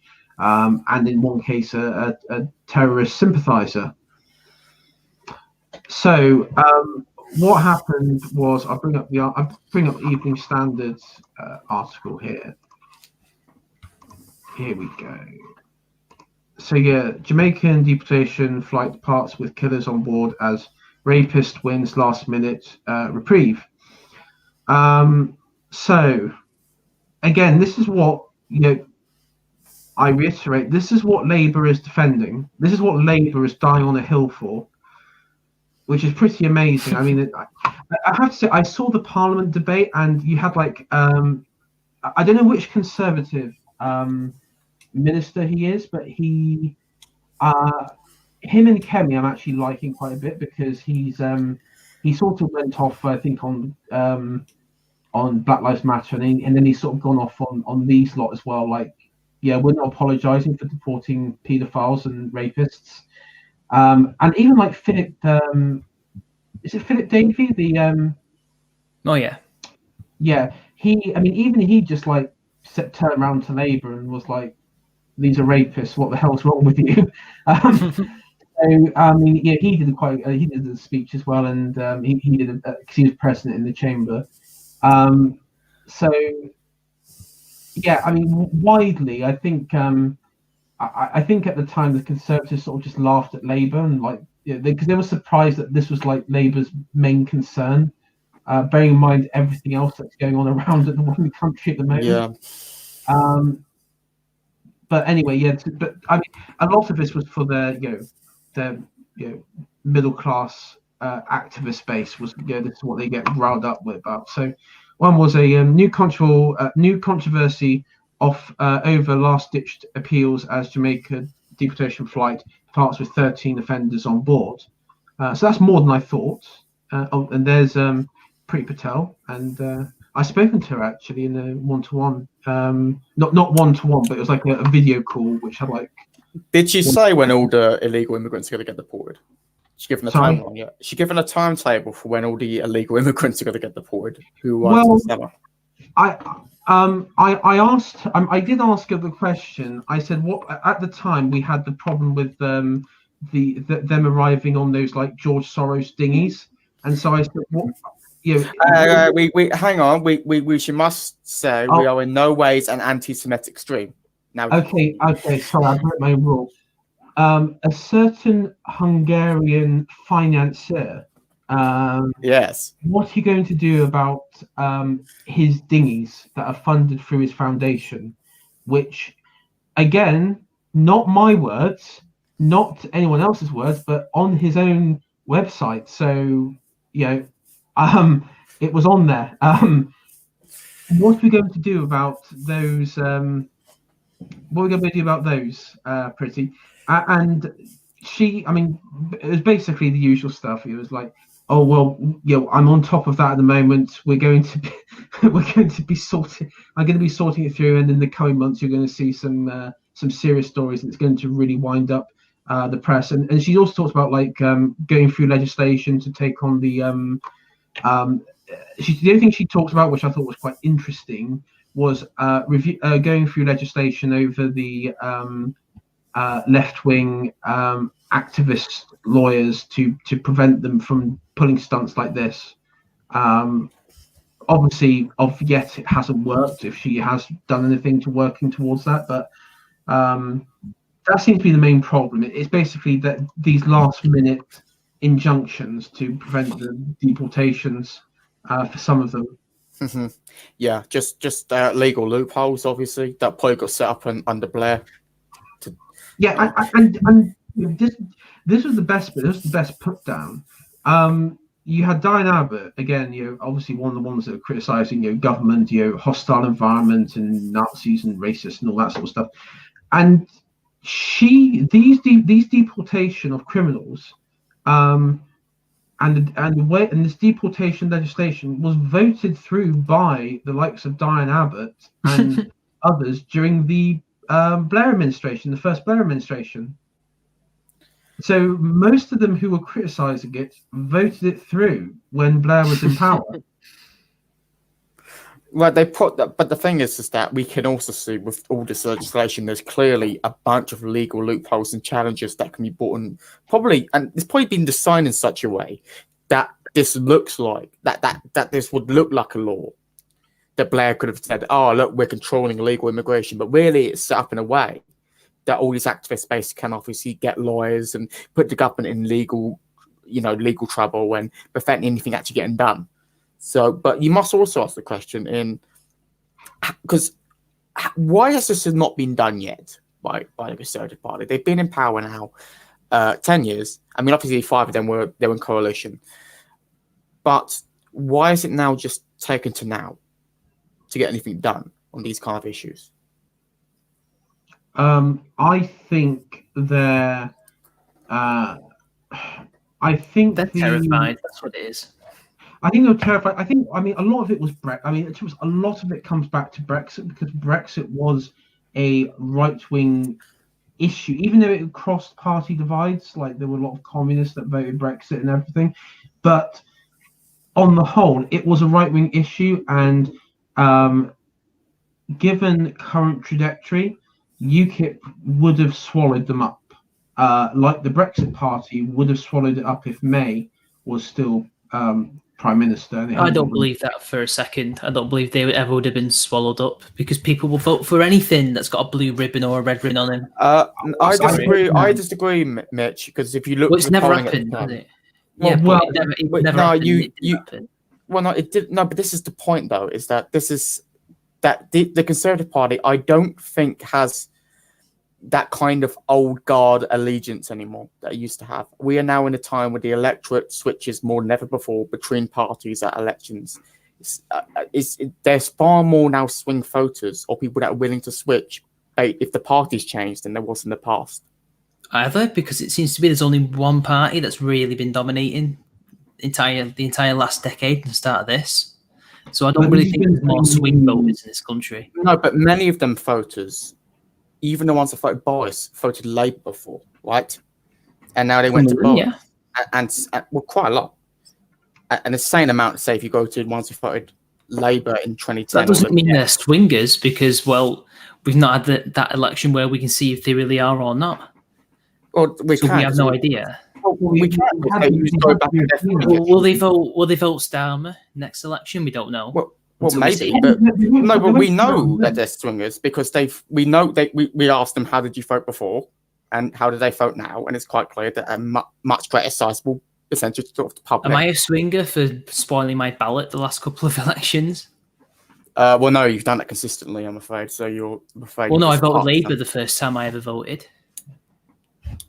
Well, I guess not really, because you'll just be Labour. But these people have actually gone between political parties, right? They've often gone to Labour or to the Lib Dems, and then to UKIP, and then Brexit, and then Conservative. People do that a lot more these days than they did in the past. And this is where politics is far more volatile because not really more volatile. It's far more unpredictable because of this. But you've got to remember, I live in a place where that's not the case, where they all vote for anything that's got a red ribbon on it. So, yeah, and I live in a place where, I live in a very safe blue area, but generally in across the country, this happens. But even in these constituencies, right? I do remember in my exact constituency seeing polls that in 2015, UKIP was expected to perhaps take the seat. In my seat at the last election, this is before Brexit Party stood down.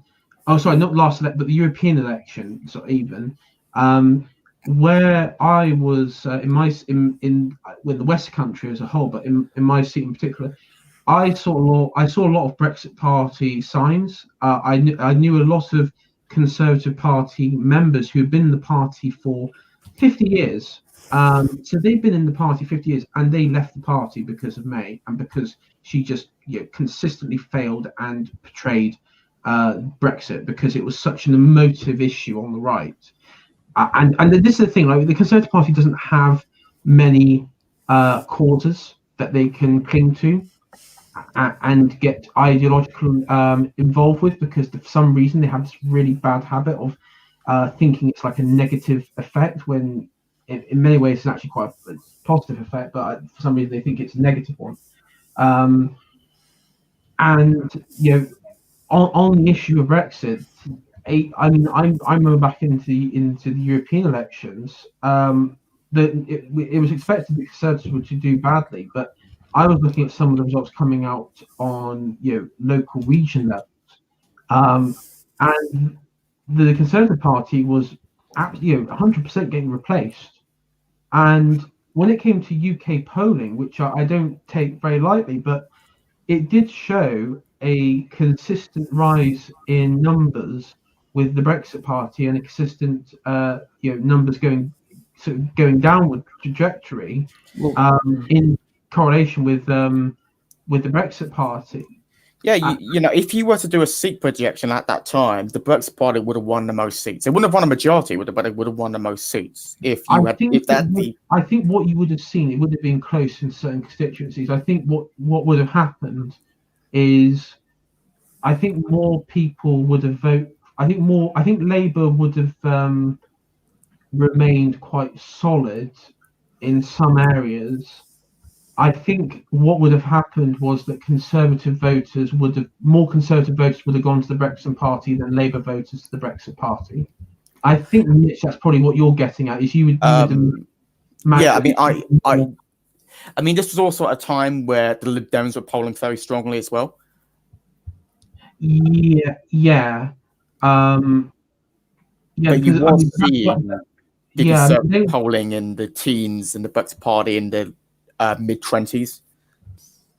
Yeah, because it got really. I mean, there was like one point I think the Lib Dems were ahead. like when I say ahead, like they got like 30% of the vote, so they were like number one. They were like first in like the like the most votes, like first past the poll votes. But they reached that number. But of course, it's sort of when Boris came in and Theresa May went, its numbers started to go up again, because Boris was a different character back then. Yeah, absolutely. He was a bit more of a heroic figure. Well, you say that, right? That all these things were projected to have happened, but in reality, like especially where I live, where I looked at the statistics. This is a Brexit area, yet they always vote for one of the biggest Remainers in Westminster, Ron Daly of all people, and she did better in the subsequent elections than she did in the first one, where she got like over 55%, and these other ones she got like way above that. Yeah, but I would say what was the turnout compared to, because like the Brexit referendum had a very huge turnout, like on like council, like on local level, compared to general elections. Like it was like on average like 10-20% more in some areas. So I mean it depends. Like if you had like a turnout of a Brexit referendum, then would Labour still hold that seat? What would the margins be? She in the first one in 2015, she was elected with a vote share of 49.4% and a majority of 20. And then in 2019, she got a vote share of 56.8%. So you had a slight reduction, but I saw somewhere where in 2017, the election before this one, before the last one, she actually did better. Yeah. So in 2017 was a bet. She had 65.5% with a majority of 40.2%. So, but she's still doing far better than she did the first time. So it's like, what can I do? Well, you must. In 2017, Labour was very different. 2019, it was still like 2017. The Labour campaign was pretty good. On Brexit, they were still saying, "Oh, we will end freedom of movement. We will leave the European Union." They were saying things like this, although they were saying very broad terms. Like never actually gave any kind of plan, and FB kind of thought, "Oh, they'll be a bit soft." To like low information voters, it was still coming across like, "Oh, Labour is going to respect the vote." to leave the European Union. But obviously, that was a change to 2019 when they just went full on Remain a second referendum with Keir Starmer as Brexit secretary. Yeah. Well, I would say that again, it's that tribal voting. I just don't think it was anything like that. And Corbyn was really wet and wishy-washy with it anyway. And most of the Labour MPs were largely against it anyway. She's not for Brexit, by the way, my MP. So why are they voting for her? You need to. Yeah, but you're thinking. You must. A lot of the public though are just very low information. Like they don't know their local MP. Yeah, and they're also. But that doesn't mean they don't change party loyalty though. Most of them don't though. They've been brought up from birth to vote a certain way, and that's what they do. No, you were seeing that change more and more and more. Because if that didn't happen, there'll be no. But all you need to do is look at 2019. Look at these seats which Boris won. Look at them. I still think that was more of an outlier, and that was because they had no other option. And that's what happens. But in a normal situation, you would not do that. I would also say there's a difference because you live in a city and you can see there being a big change in where did Labour hold their ground. It was in the cities of Liverpool, Manchester, London. Where did they lose? It was the small town constituencies. That's where the vote, and that's where it appears that Brexit is a far more salient issue to voters. But isn't that where a lot of the swingers would be? Well, they are the swingers. That's why they're changing. That's why. Or do you mean the cities? Or do you mean? No, I mean in the rural areas. Well, they are. That's why they went to Conservatives. Because I mean, here's a good one. Mansfield was it went from a safe Labour seat up until Blair. Then in 2015, and then 2010, it became a marginal at Labour hold. Then in 2015, Ben Bradley took it, and then it became a marginal for the Conservatives.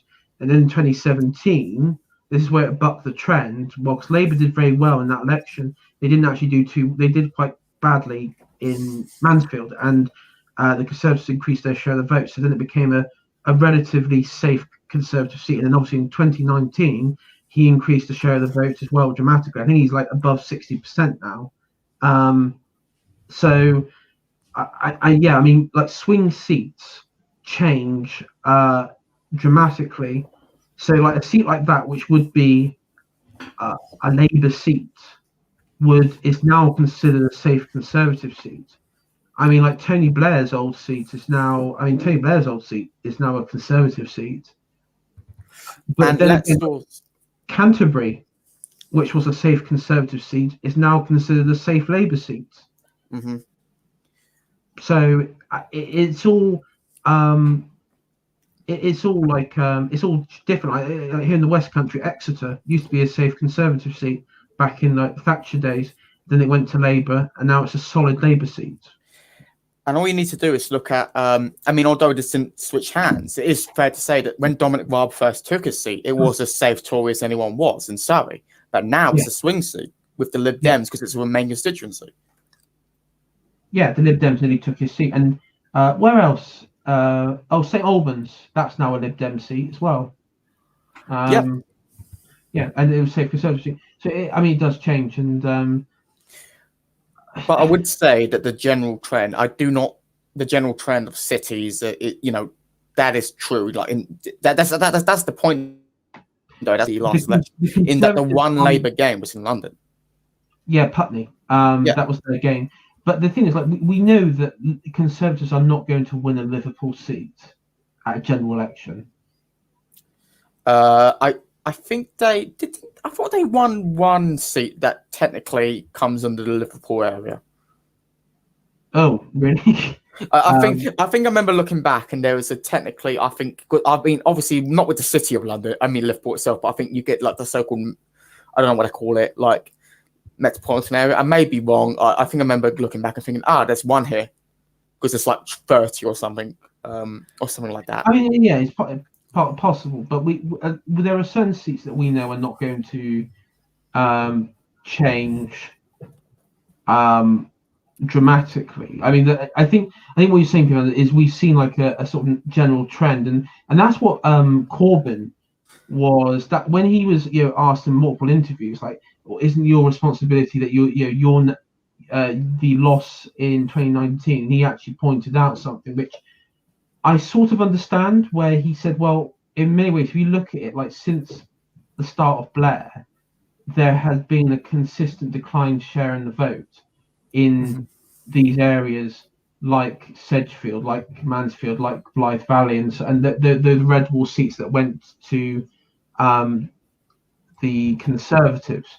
And so he said, there had been a changing, attitudes, but where Labour get it wrong is they think attitudes in those constituencies changed. It hasn't changed. The Labour Party's changed. The Labour Party's gone down the road of the internet social justice warrior brigade and become a party filled with university student politics. Well, it's been that way for years. Well, yeah, it's been that way for years, but it's fully embraced it at this stage. I mean, yeah, it fully embraced it years ago. Like this is nothing new. But they did this way back in Ed Miliband's time. Hell, they were showing signs of that during Gordon Brown's last final years. Like, this is nothing new. Only people who've recently come to politics think this is a recent trend, but it's really not. This is something that's been in the making for decades, and that's why Corbyn got elected, because those people were already there. Just to track back, I did some research, and there is out the 15 like boroughs that come under like Merseyside and Liverpool, there is one Conservative called Damien Moore. Oof. Yeah. I just think they should throw it into the Irish Sea, to be honest. Well, good for him. Good for him. I have to say, the Red Wall Conservatives are actually they're quite interesting, because a lot of them weren't expected to win their seats, because, as Mitch pointed out, there was this sort of general thought was, well, we might dent the Labour vote, but it's not going to be enough to us to actually win the seat. And I think like Blythe Valley was one good example where the Conservatives generally didn't think they were going to win that seat, and Redcar as well. They didn't think they were going to win it. They thought they might do quite well, like numbers wise, but they didn't think they were going to win it. And so that's because you got MPs who were in there who were not expected to win, and so they don't have the they're not fettered as far. They're not from the same pedigree. They're not shipped in from central office. Yeah. They're far more local. They're far more into their local politics, and they're far more normal. And also they see past the bullshit on a lot of things that go on in Westminster. One thing I noticed that was quite interesting was when you had like the start of I guess you could say like the statue controversy, the iconoclastic movement that sort of broke out during the start of sort of halfway through this year. The only like faction within the Conservative Party which I saw that actually just stood up and said, no, this is rubbish, what the fuck is going on, and like, no, stop it, send in the police, crack some skulls. It was only like the Red Wall Conservatives that were actually saying it, and publicly as well. Like literally the Conservatives in the South and in the Southwest is just like, and the Southwest should know better. I mean, for God's sake, like, maybe like in Buckinghamshire and Surrey and stuff, you can expect that, but like, for God's sakes, be better. I agree. The problem is though with a lot of these safe seats, and I can say that with my seat's a safe seat for the Conservative Party, but I know for a fact that the MP was shipped in from central office as a special pick from David Cameron. You have parachute candidates, you do, and that's one thing. Labour do it, Conservatives do it, Lib Dems do it, they all do it, and it's absolute crap. It really is, and that's why you have like caliber of politicians at the moment. And he knows nothing about the constituency. It's kind of like a joke within the local party, just about how he barely even lives there. He does probably he will now and again just in one of the local restaurants and slum with the locals, but that's really it. It's really a thing of criticism because these people they are essentially the London elite who've been parachuted in. Yeah, And you're right. You're 100% some of the Americans that watch this who have like disdain for rhinos. I mean, you think your rhinos are bad in numbers? I mean, literally, we have a. I mean, our rhinos or our wets are like the majority at this stage. It's it's not good. But I mean, with the article on screen here, going back to the deportation, basically this is what what happened. 13 Jamaican criminals, including 4 killers and 2 sex offenders, were deported today on a controversial Home Office flight opposed by Labour MPs and celebrities. Controversial to deport 4 killers and 2 sex offenders. Don't know why it's controversial, but it is because they say so. Imagine, I mean, what planet is that a controversial thing? Not like the upstanding citizens. I mean, like, okay, the British government deport like a random dad of 3 who's like a hard worker. I mean, yeah, controversial. 4 killers and 2 sex offenders. It's the wording, and I'd say it's been done on purpose, because the reason being is that once you say something is controversial, even if it's something that people broadly agree on, like paedophilia is bad, then suddenly it puts doubt in the public mind about whether or not this is seen as a kind of like a universal norm that people should uphold. And it's just and it encourages those people within the population who are just, let's be honest, the more kind of momentumites, the mental nutters, the people that just are mutants, to go about thinking, there's more people like me. There's more people who agree with me. I'm absolutely in my right to go around saying absolute batshit insane opinions. And it makes the majority feel like, this is controversial, me coming out and saying that, maybe we should deport pedophiles and rapists. That's why. Another thing is they will compare these people to legitimate people who don't commit any crimes, because that's what they always do. They'll try and compare this to like the Windrush scandal. It's like, how dare you compare criminals to people who got lost in the system by government incompetency? How dare you? Yeah, I mean, Labour Party's coming across as really racist. If they, I mean, like comparing. I mean, if I was a Windrush person, I'd be absolutely. I'd be. They do it all the time. They've done it for years. Like, this is just what they do. They want to make it like there's no difference between any of them, so that it's all, so you can't criticize them. Yeah, I mean, but this is like the peak identitarian politics, and why it's so evil. It really is evil, because all it does, it reduces the individual. Because let's be honest, the reason why is because they're black, because of the color of their skin. It's because they just diminish the person and what they did as a character, and they just say, he's black, I'm black, hence, we must support them. Doesn't matter what they did. What they did, reprehensible, but it didn't matter. And it's just. Labour just come. For me, they just come across as massive racists, which is what they got a problem at the moment. I think to me, they don't come across as racist. To me, they just come across as like pedos, and that's probably what they do. Well, it's a bit of everything, isn't it? It's a bit of everything. I mean, Labour's both. They could. Maybe it's just the fact they are. Well, maybe they are racist. They're just racist against white people, and they just really love black people that much that it's like, they can't even do any wrong, even if they rape someone. But it's like, man, it's so mental. Like, no, how on earth could a whole political party and so many people stand up and just endorse such a thing?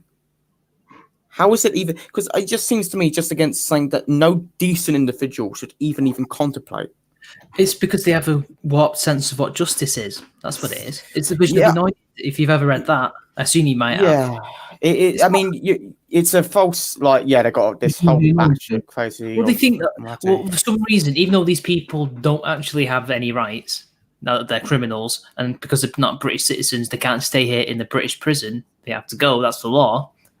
They still have this weird, they have this sense that people can be reformed, and yeah, some people can, but a lot of them can't. And these are people like nonces and rapists and murderers who can't.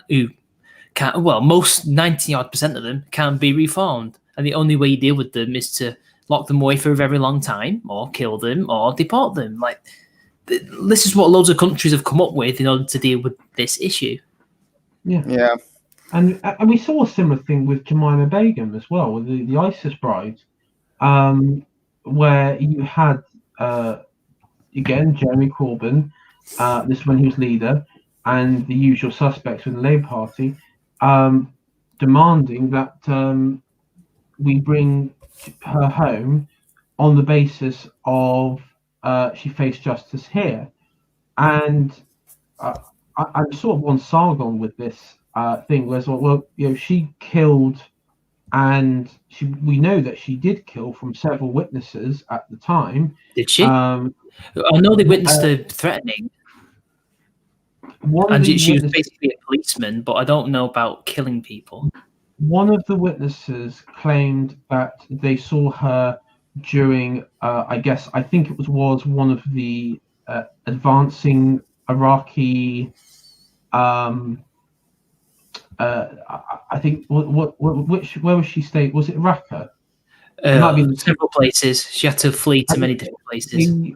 They saw they one of the witnesses claimed that they saw her sewing suicide vests, which they would put on children. Mm-hmm. I can see her doing that. Yeah. Yeah. So I guess when they said killing, maybe not like directly like pulling a trigger, but I would class that as at least contributing to someone's death. And the thing was, she, some of her stuff that she came out afterwards for her reason to come back to the UK was basically, I didn't expect ISIS to win. They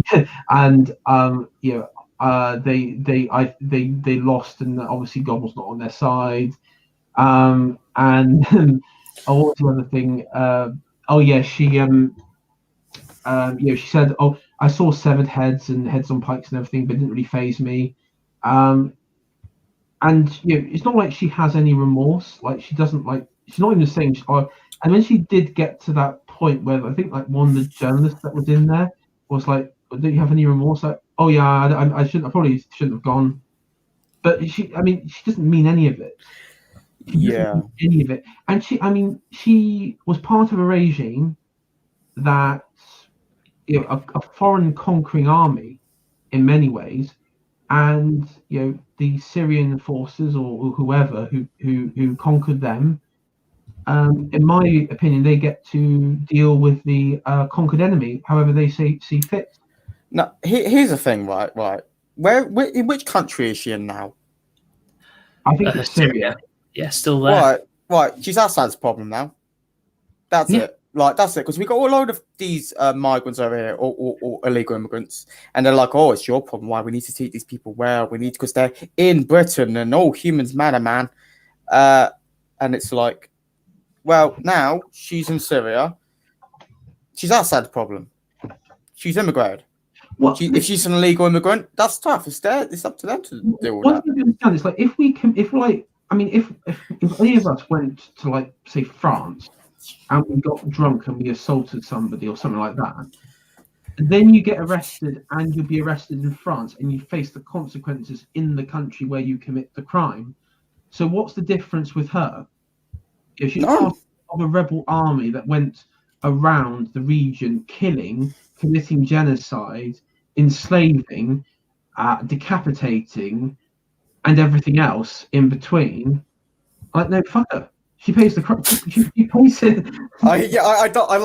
Again, that is the general attitude, and I reckon that is the, like, fucker, simple as kind of attitude. It's that simple. It's literally, she committed a crime in Syria. Give her to Assad. Give her to Assad. Just say, punish her. Send her to jail. Obviously, don't do anything against too bad. That would break human rights. Right? But send her to jail. Do what you want, because it's not. She committed a crime in your country. Yeah.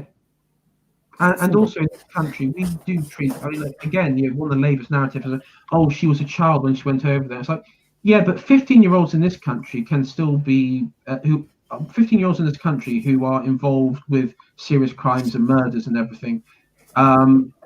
They will be prosecuted as adults. I mean, like, even the Bulger killers were like 10-year-olds. They were prosecuted as adults as well. Yeah. So, yeah. So, and it's also the case that a lot of these ISIS fighters, when they come back, and this is one of the few good things Piers Morgan ever did.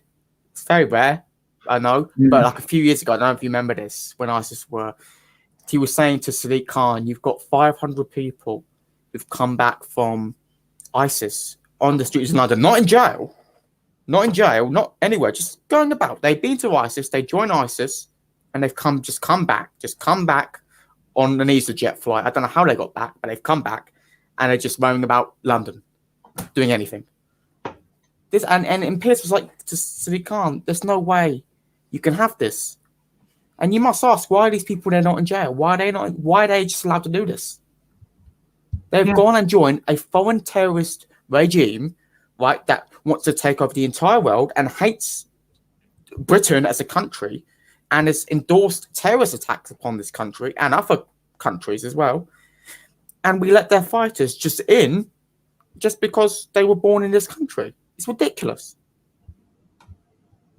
Yeah, I think you've sort of answered your own question in that, because what is the correlation between the Labour Party and ISIS? What is the similarities? They tend to hate to this country. Yeah, but even during that time, that was during when Theresa May was Prime Minister. You know, and it's like, and you know, Sadiq Khan was getting questioned about this, but he's not in charge of the Home Office. That's you know, that was at the time. I forgot who the Home Secretary was under Theresa May, but it was their job, and they were just allowing countless hundreds of foreign trained fighters who could be potential terrorists and want to do harm to this country back into the country. Yeah. So one of the problems with policing in this country, which is I don't think it's talked about enough. This is another disaster by the Conservatives under Cameron. Was they actually politicised the police force and had these ridiculous police and crime commissioners. And so what you have is you now have, I mean, like with London, policing in London, like the Met Police is under the and the City of London is under the control of the Mayor's office. And then of course you have various other police forces, which have got either like Labour commissioners or Conservative commissioners, and so that's another layer of politicised policing. Now, I would suggest, like, when you like with that as an example, I would say inaction, policing inaction, that is a that would, yes, it would be Sadiq Khan. Now, having said that, I'm not going to let the Conservatives off the hook with this particular thing, though. They've had multiple chances, and I've talked to many about it in the party, of abolishing police and crime commissioners for the very simple reason it's politicised, and you have situations like we saw in Bristol, on my neck of the woods, where you had a mob who destroyed public property, committed criminal damage, and chucked a statue into the harbour while the police stood by and said, "Oh, it's very good because obviously it was a very oppressive symbol for the people here, so we support it." And that's what they actually, that's like what one commander on the ground said. Yep. And this should not be allowed. And the thing is, we've got the system in place. This is supposed to be the benefit of our system, is that with a majority in Parliament, the government can just take any power it needs and get shit done. Well, that's the idea of Parliament. I mean, that's why. We go back to all the coronavirus stuff that we talked about earlier. It's made. I mean, all of this, all the devolution, all of this is just made the British Parliament meaningless. It's like a rump. It's a permanent rump Parliament. It has no power, and it has like. I mean, it really. It's like a. I guess it's like what the monarchy is at this moment in time. It's a symbol. It's just a figurehead. I mean, that's what British Parliament has sort of become now. But here's the thing: if you was to because I understand there would be a lot of political tension with abolishing the assemblies, especially in Scotland. Wales, I don't know much about, but yeah, it would be, yeah. Scotland, but no one cares about the police and crime commissioners. The turnout's like 15%. It's like no one cares. You could Get rid of abolish them. Yeah. You could abolish the police and crime commissioners easily. Nobody would care. You could probably abolish the mayors, and I mean maybe there would be some pushback, but I think the like Welsh and Scottish assemblies, parliaments, whatever have you, that probably would be, especially Scottish one. That probably would like invoke a civil war. Yeah, I don't think you could do that with Scotland. Maybe Wales. Wales, you could make a case. I reckon there's still quite a lot. Get rid of it all. Get rid of it all.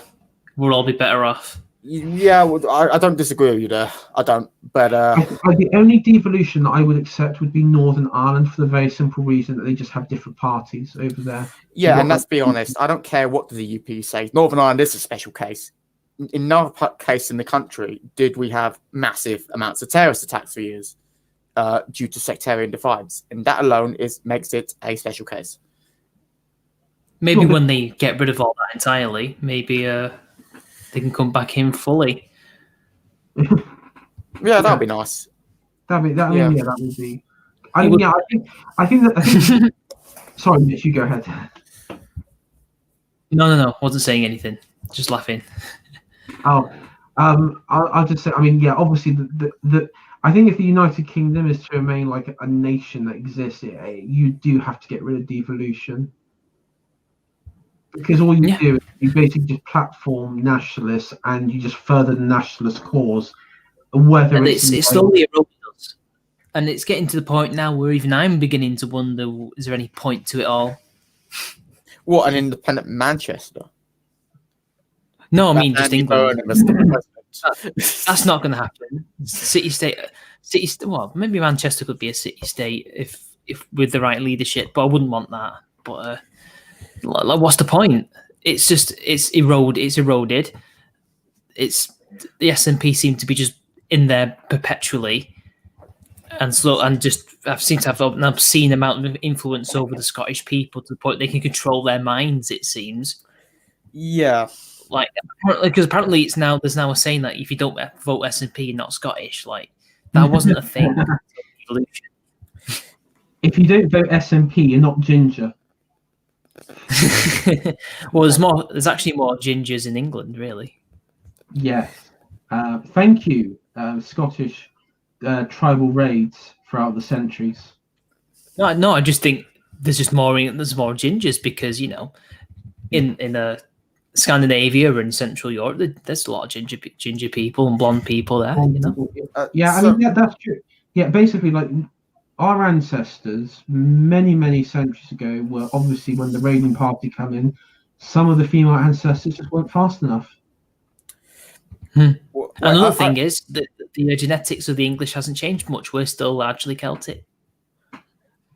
How dare you say that? We are the Romans for African and shit. You know that? But we're true. It's true, though.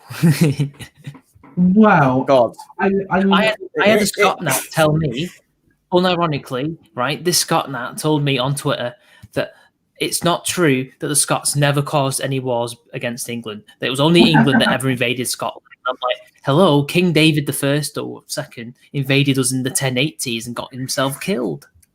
You fucking idiot. I mean, there's more all the way through the next couple centuries. Like, in fact, I think in the 1500s they invaded us and got beaten at Flodden, and we killed another king. I think in that one, we didn't invade them. I mean, like the English Civil War. I mean, like before it, the Scottish clans invaded, and I think they got as far as York. So I mean that. Yeah, I mean, there's this really bizarre trait with Scottish nationalism where they think, like, especially throughout the British imperial stage, that they were like another colony. Like, they were colonizing. Yeah. I mean, there's even by a Scotland that I should have got in York. By the way, true story. I was with True Tom, another YouTuber, in York, and I came across this book called Scottish Empire in a charity shop. He said you should get that, and I'm like, maybe I might come back one day. and I didn't get it in the end. I should have got it because it was by a Scottish nationalist. He was their first MP, and he wrote a book about them going out there and colonising the world. Oh my god, But this now sounds fucking hilarious. I should have got it, shouldn't I? You should do a book review of that. That's I'm- all I don't reading. have it. I'm aware Like, of we'll get it. It's fucking sounds fucking hilarious. It's out of print. Oh no, did they not print it? Oh god, I wonder why. No. Well, David Starkey points out That is something the very best interesting. I know. David Starkey pointed out something very interesting with the Scottish on that was, I imagine you two know of the Opium Wars and the famous event where the British got the Chinese populace addicted to opium. Well, I mean, that just demand and supply, isn't it? Yeah, demand and supply, free market capitalism, get over it. Cheats.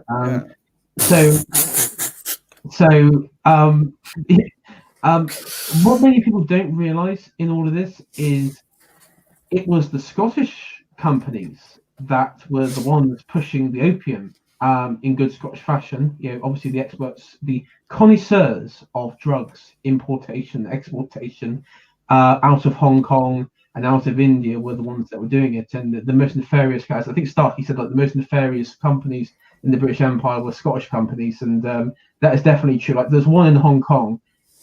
He was pretty much like a kingpin sort of mafioso type. He was actually some of the stuff they were doing was really, really, disturbing even for that time period. So, And is it the descendants of those great individuals that are the ones in Glasgow shooting up heroin?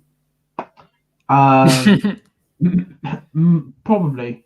Yeah, I mean, all I found bits of it, by the way, on Google books.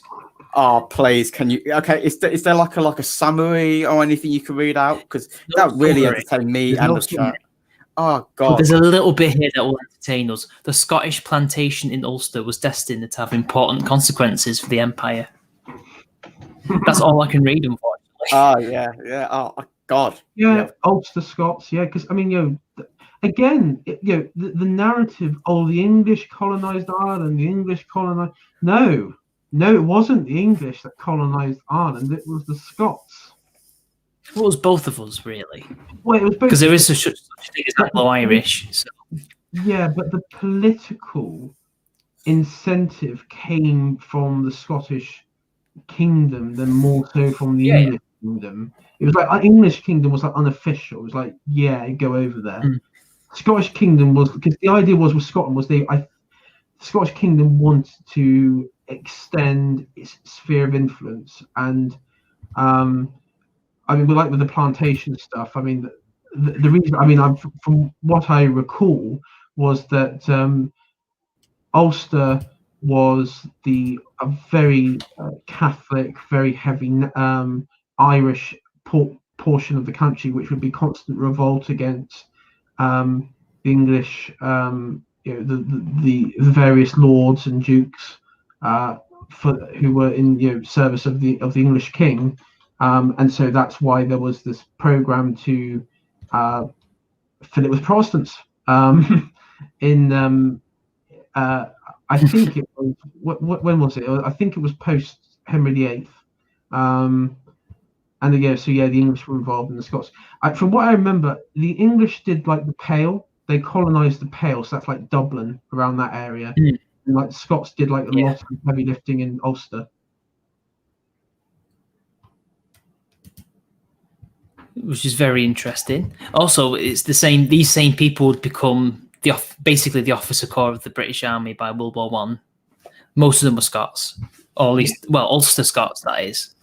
Like not Douglas Haig, he was from the Lowlands, but people like what was he called? He was in like it was almost an uprising. I think it was Go. Was he? Oh, what was it called? Where the officers revolted in Ulster. Hang on, officer.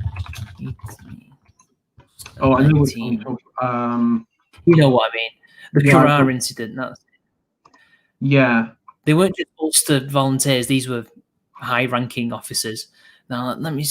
John French, I think it might have been. Yeah. No, Wilson. It was Wilson. He was one of many Ulstermen. Yep. County Longford. Yeah. Well, he wasn't from Ulster, but he was Irish. Yeah. You know. Yeah. I mean, again, Irish people. There were some Irish people who were not part of the plantation and the sort of multiculturalism that came into your island. Some natives worked alongside the British Empire from within. You had a lot of who joined the military, especially because I mean one good example was during the Napoleonic Wars. The ban on Catholics being in military service was lifted because they just needed more men, and you had obviously in places like Scotland and Ireland, they needed to recruit those men obviously from who were Catholic, and so they lifted the ban, which opened up a greater sample pool size, I guess you could say, to draw from. So I mean that was all wrapped up, and then because you had the Catholic emancipation, I think it was like in the 1820s. So yeah, you had that. Wellington. Yeah, he was Anglo-Irish. Yeah, he was born in Ireland, and he and raised in Ireland. Yeah, born. I think was his parents Irish though? Were they just English? Anglo-Irish, I think. Anglo-Irish. So they would have been the descendants of colonists. Yeah. Colonists, yeah. Yeah, and of course he became one of our prime ministers. And there's been a few Irish PMs actually. Yeah, I'm just trying to think who. I mean, I know he technically wasn't Irish, but he was the one before Thatcher. Why am I forgetting his name? It's so obvious. It begins with C. Oh, no, like Callahan. He's called Callahan. Where did he get that name from? Yeah, yeah. Yeah, I mean, this is the thing. I mean, you look into it, and I mean, the narrative that goes around today, especially with like British imperialism, is absolutely completely inverted from what the actual reality is. And I mean, I would say to anybody in you watching this, if you wanted to learn about the British Empire, you have to basically, I would say. Top ones to go for would be number one, Winston Churchill's history of the history of British peoples and British Empire. That's Isn't one. it just the history of English-speaking people?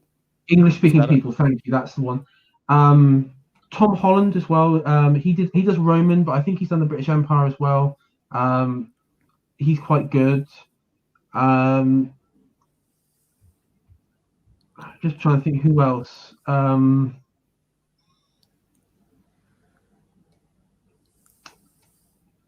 I mean, that's the thing. That a lot of them, a lot of historian books on the British Empire have been done like post World War II, and so there's always been that sort of anti-imperialistic, socialist sort of, lean like sort of biased towards their writing in this. So. Yeah, I mean that's something you have to watch out for. Yeah, I just want to point out that that's a good point, and that's why I haven't started yet, but I bought a book on British history, but I looked and it was from 1895 or something like that. So I'm quite looking forward to starting that. Yeah.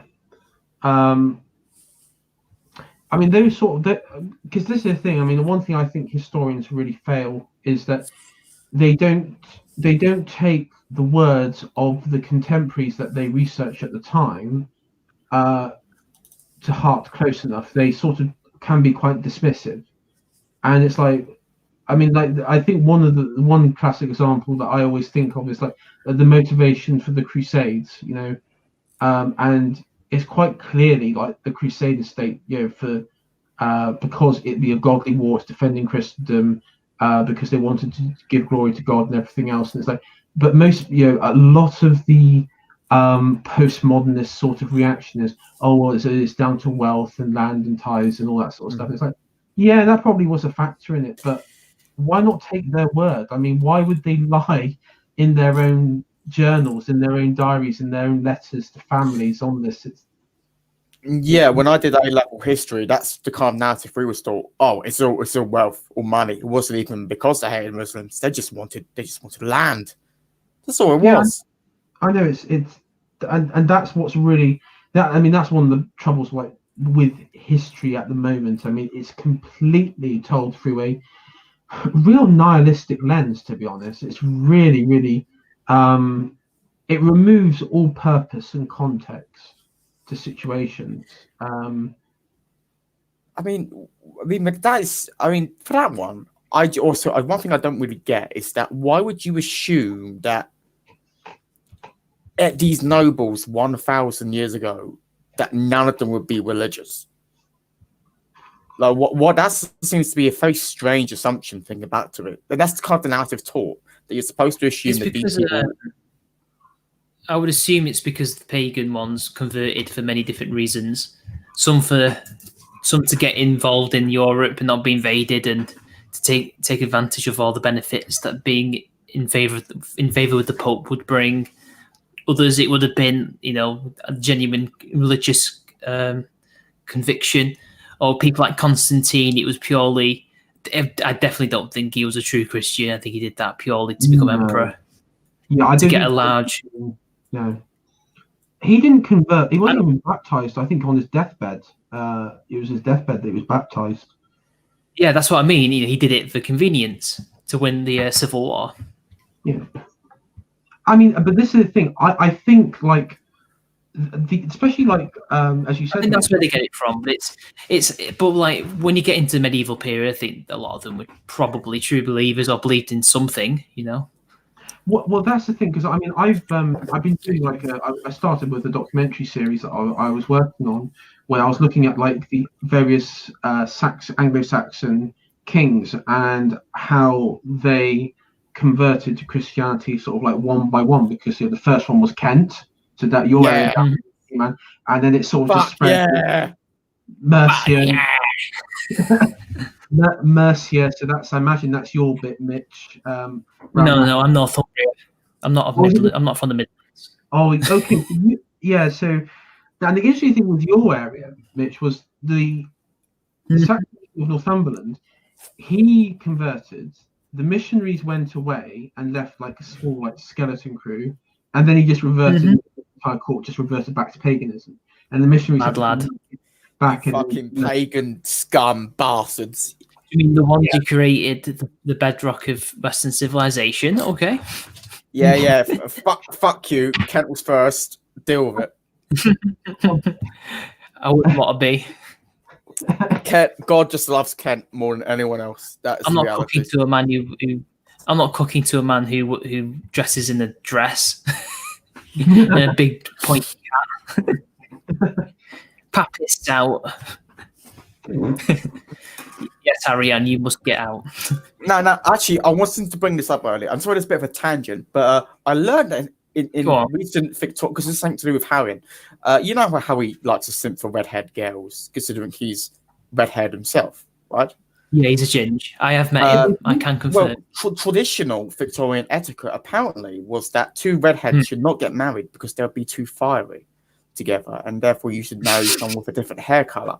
So Harrian should not be allowed to marry a red-haired girl and should marry a nice. Is that still in some somewhere in English common law, some random act where I hope so. I hope so. It should be illegal for Harry to marry a redhead. That's just be put in law. I don't know. But go on. I just wanted to mention that. Yeah, no, I was just saying, but yeah, as Mitch pointed out, I think people like Constantine probably. I wouldn't. I mean, this is the thing. I don't think that any of these figures were atheists. I think they believed in God or some. I mean, we know there were people who didn't believe because the Inquisition encountered them. in their travels. I remember a philosophy teacher in A level. I used to like invade his after lessons class. You know, like a little thing they used to do on the side. It's a Catholic college I went to, by the way, and he just let me in, even though it wasn't on my schedule. Anybody could go in. It's only a bit of fun, isn't it? And he mentioned that he said, okay, the Inquisition were in, I think it was Spain. They went in and they went to some village and they talked to this peasant while they were there, and they said, "What do you believe in?" So they're trying to figure out, is he a heretic or not? And he said, "Oh, I don't believe in this nonsense." And they left him alone, apparently, because they were out for heretics, not somebody who didn't believe, because he wasn't really a threat and he was just one man. Oh yeah, So, like, they did it. Of course. Atheists exist. I mean, there is even an argument to say that there's a genetic element to how religious people are, in that if you could prime certain areas of the mind or brain, that some people become more religious. But then again, that is of course the thing is, that's different. The thing is, so atheists back then, it meant someone different to a religion. Like the Romans would call people atheists because they didn't believe in they didn't believe in the divinity of the emperor or whatever.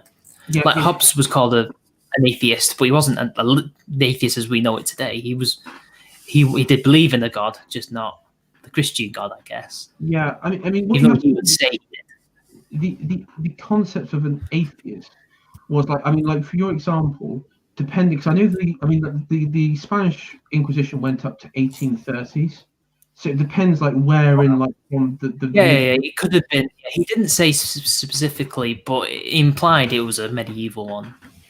I mean, it could be that, because I know that there was. Have you heard of the Cathars? I've heard of the Cathars. They were genocided in the south of France. Yeah. Yeah, they also existed in Spain as like a. So, so they had like a double whammy from both sides. Rest in power. I mean, I would say that guy who said, "I don't believe in this nonsense" or something, probably might be classed as that, because Cathars didn't actually believe in the Nicene Creed interpretation of Christianity, or in the fact that Christ was son of God, divine, and the Holy Spirit. They didn't believe in any of that. So probably he wasn't a Cathar. He wasn't. He would have said that. I think he would have said that because he was a very smart guy. It depends on what the Inquisition's view on him would have been, because I mean, it is possible if it's interpreted it as he didn't believe in anything, so wasn't a threat. So he's not going to challenge them or anything. He's just one guy who just wants to till his field, I guess.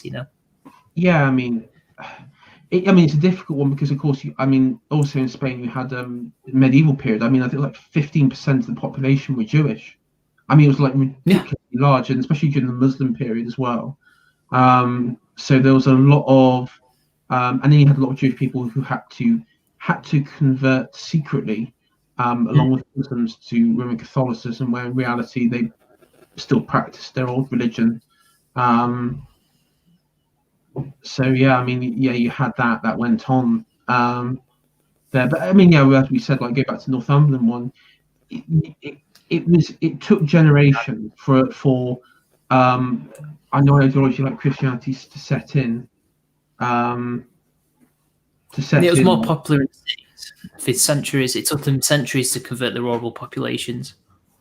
Oh yeah, I mean, in fact, in the Byzantine Empire, Plato's academy was still going until the 500s, and they were pagan to the end when Justinian closed it. Yeah. I think the last recorded Greco-pagans was probably about the Justinian period as well. Yeah, so it was a mistake to go. Oh well. This is the crazy thing. The last pagan kingdom to be converted was in 1386, which was Lithuania, but they weren't fully converted until 1415. Told them to do that. The Germans. the German, the Teutonics, they, and also because I mean, to be fair, like the Grand Duke of Lithuania, he was given the choice. You can marry the Queen of Poland, who is unmarried, and you could get the title of King of Poland, and you could have this mega-sized realm, and all you have to do is just convert to Roman Catholicism, and get the Germans off your back, and secure your borders. Bearing in mind, also, his mother and his extended family, especially like in the Russian part of his realm, were also Christian. So it wasn't like an alien, like outside religion to him. He would have known quite a bit about it. I mean, for him, he probably in that instance, you could probably argue he converted probably for political land and everything else gained, because it does look a bit like that. But I mean, I think also it there was also more like sort of logistical reasons as well, just because at that point they had missionaries in his realm doing it anyway, so there was a lot of change going on. So I guess it was like the whole inevitable. But no. So before we go, one thing I was going to talk about then is as two football experts here. What happened with Millwall and was it today?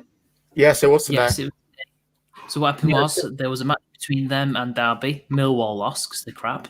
But before every match, since George Floyd died, the players have been taking knees constantly, and the sports channels have been having Black Lives Matter stuff all over the place. It's just been a propaganda nightmare. And it's gotten to the point where I can't watch the kickoff. I have to wait a couple of seconds, a couple of minutes. Yeah. And the fans have been allowed back in certain areas, and the Millwall fans were not happy and they booed them. And I've been a lot of people saying, well, Millwall fans are racist, which a lot of them are, yeah. I probably won't play that though because of copyright. But okay, I will do a slow mo. There we go. But anyway, this is one place. This is one case where they're actually right, because this is a racist organization.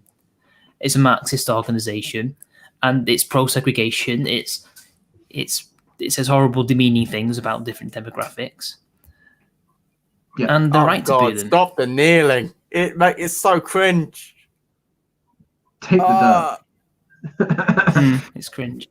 I mean, it's incredible. I mean, Douglas Murray kind of said this, like, look, they just wouldn't get away with all this kneeling shit for so long with fans in the stadiums. Imagine filling out a 40,000 stadium and then doing this crap of football fans. And we know, and this is true actually, sports fans are more likely to be right-wing. Like if you go into right-wing people's bedrooms, they're more likely to see football team posters or football badges than left-wing households. So yeah, naturally, it seems to be for some reason or another that sports tends to attract right-wing people, right? So you're not going to get away with this. You're just not going to get away with this once fans are allowed back in. And this is what you're first seeing. I know Millwall are seen as the, literally the furthest, perhaps right of the football fan bases. But now this is being praised by politicians and it's being retweeted all over the place. More and more people, once fans are allowed to come back in, if this continues, are going to make their voices known that this is not accepted. And of course, you have your typical low information morons like this guy. Can't believe Millwall fans are wearing their 21-22 kits already. It's like, yeah, okay, Ku Klux Klan. Good one, yes. So original. Yeah, it's so funny. PJW, yeah, based Millwall. Yeah, correct. There we go. Correct. See, these people, and again, this is Nigel Farage, a mainstream politician on the right, who is praising these fans, and more people will feel comfortable that they are backed by a huge, substantial margin of the public in saying we're sick of this absolute bollocks. Yeah, exactly. And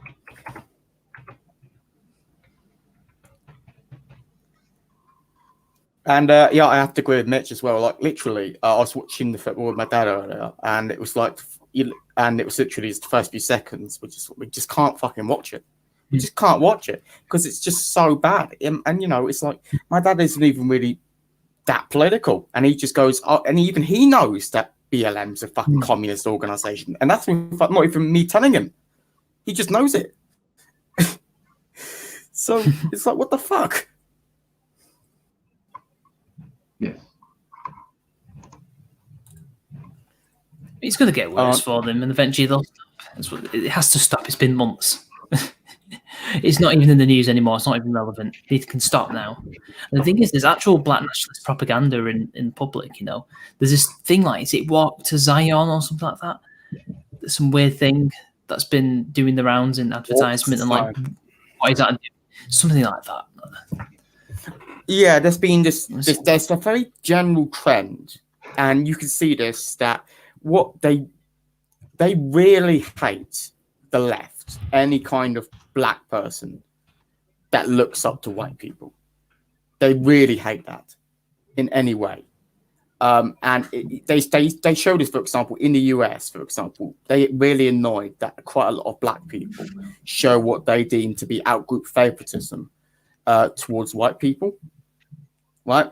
And actually, to me, that makes sense because white people tend to be more successful in America and tend to, let's just say, on average, live more peaceful lifestyles and more comfortable lifestyles. So, of course, you've got to look at that lifestyle and go, this is the lifestyle I want. Yet, the left, they really hate that. So they are promoting all this like black nationalism and things like this. Like, you must be proud in yourself. You must be proud in your own communities. George Floyd was a hero, not a drug dealer. I don't think there's been any more an inconsequential figure as George Floyd has, and an overinflated importance on the person. I mean, he's literally a nobody, and literally, I mean, it's not surprising because of the way the left has been promoting, real scumbag characters over decades now, as righteous and honourable people. It doesn't surprise me that in some ways that this is now like their new figure. But I mean, the guy was I'm sorry, it's like I mean, I've had diversity training at my workplace because of this. The guy was an overweight junkie who has a history of violence against women, and he died in America when the police arrested him. I didn't give a fuck. I don't care that he died. I mean, I also, if you see the full tape, I don't believe that, this is my general interpretation from viewing the tape, I don't think the officer tried to kill him. Do you? I mean, that's my interpretation. He may have, but I don't. There was some like rumors going around that he knew him for some gay porn or some shit like that. But if you watch the whole tape, I don't know. I don't know enough about police handling of people. Like, I know that like kneeling the neck, it's not like kneeling on the neck. It's like the upper back region, where like the weight goes.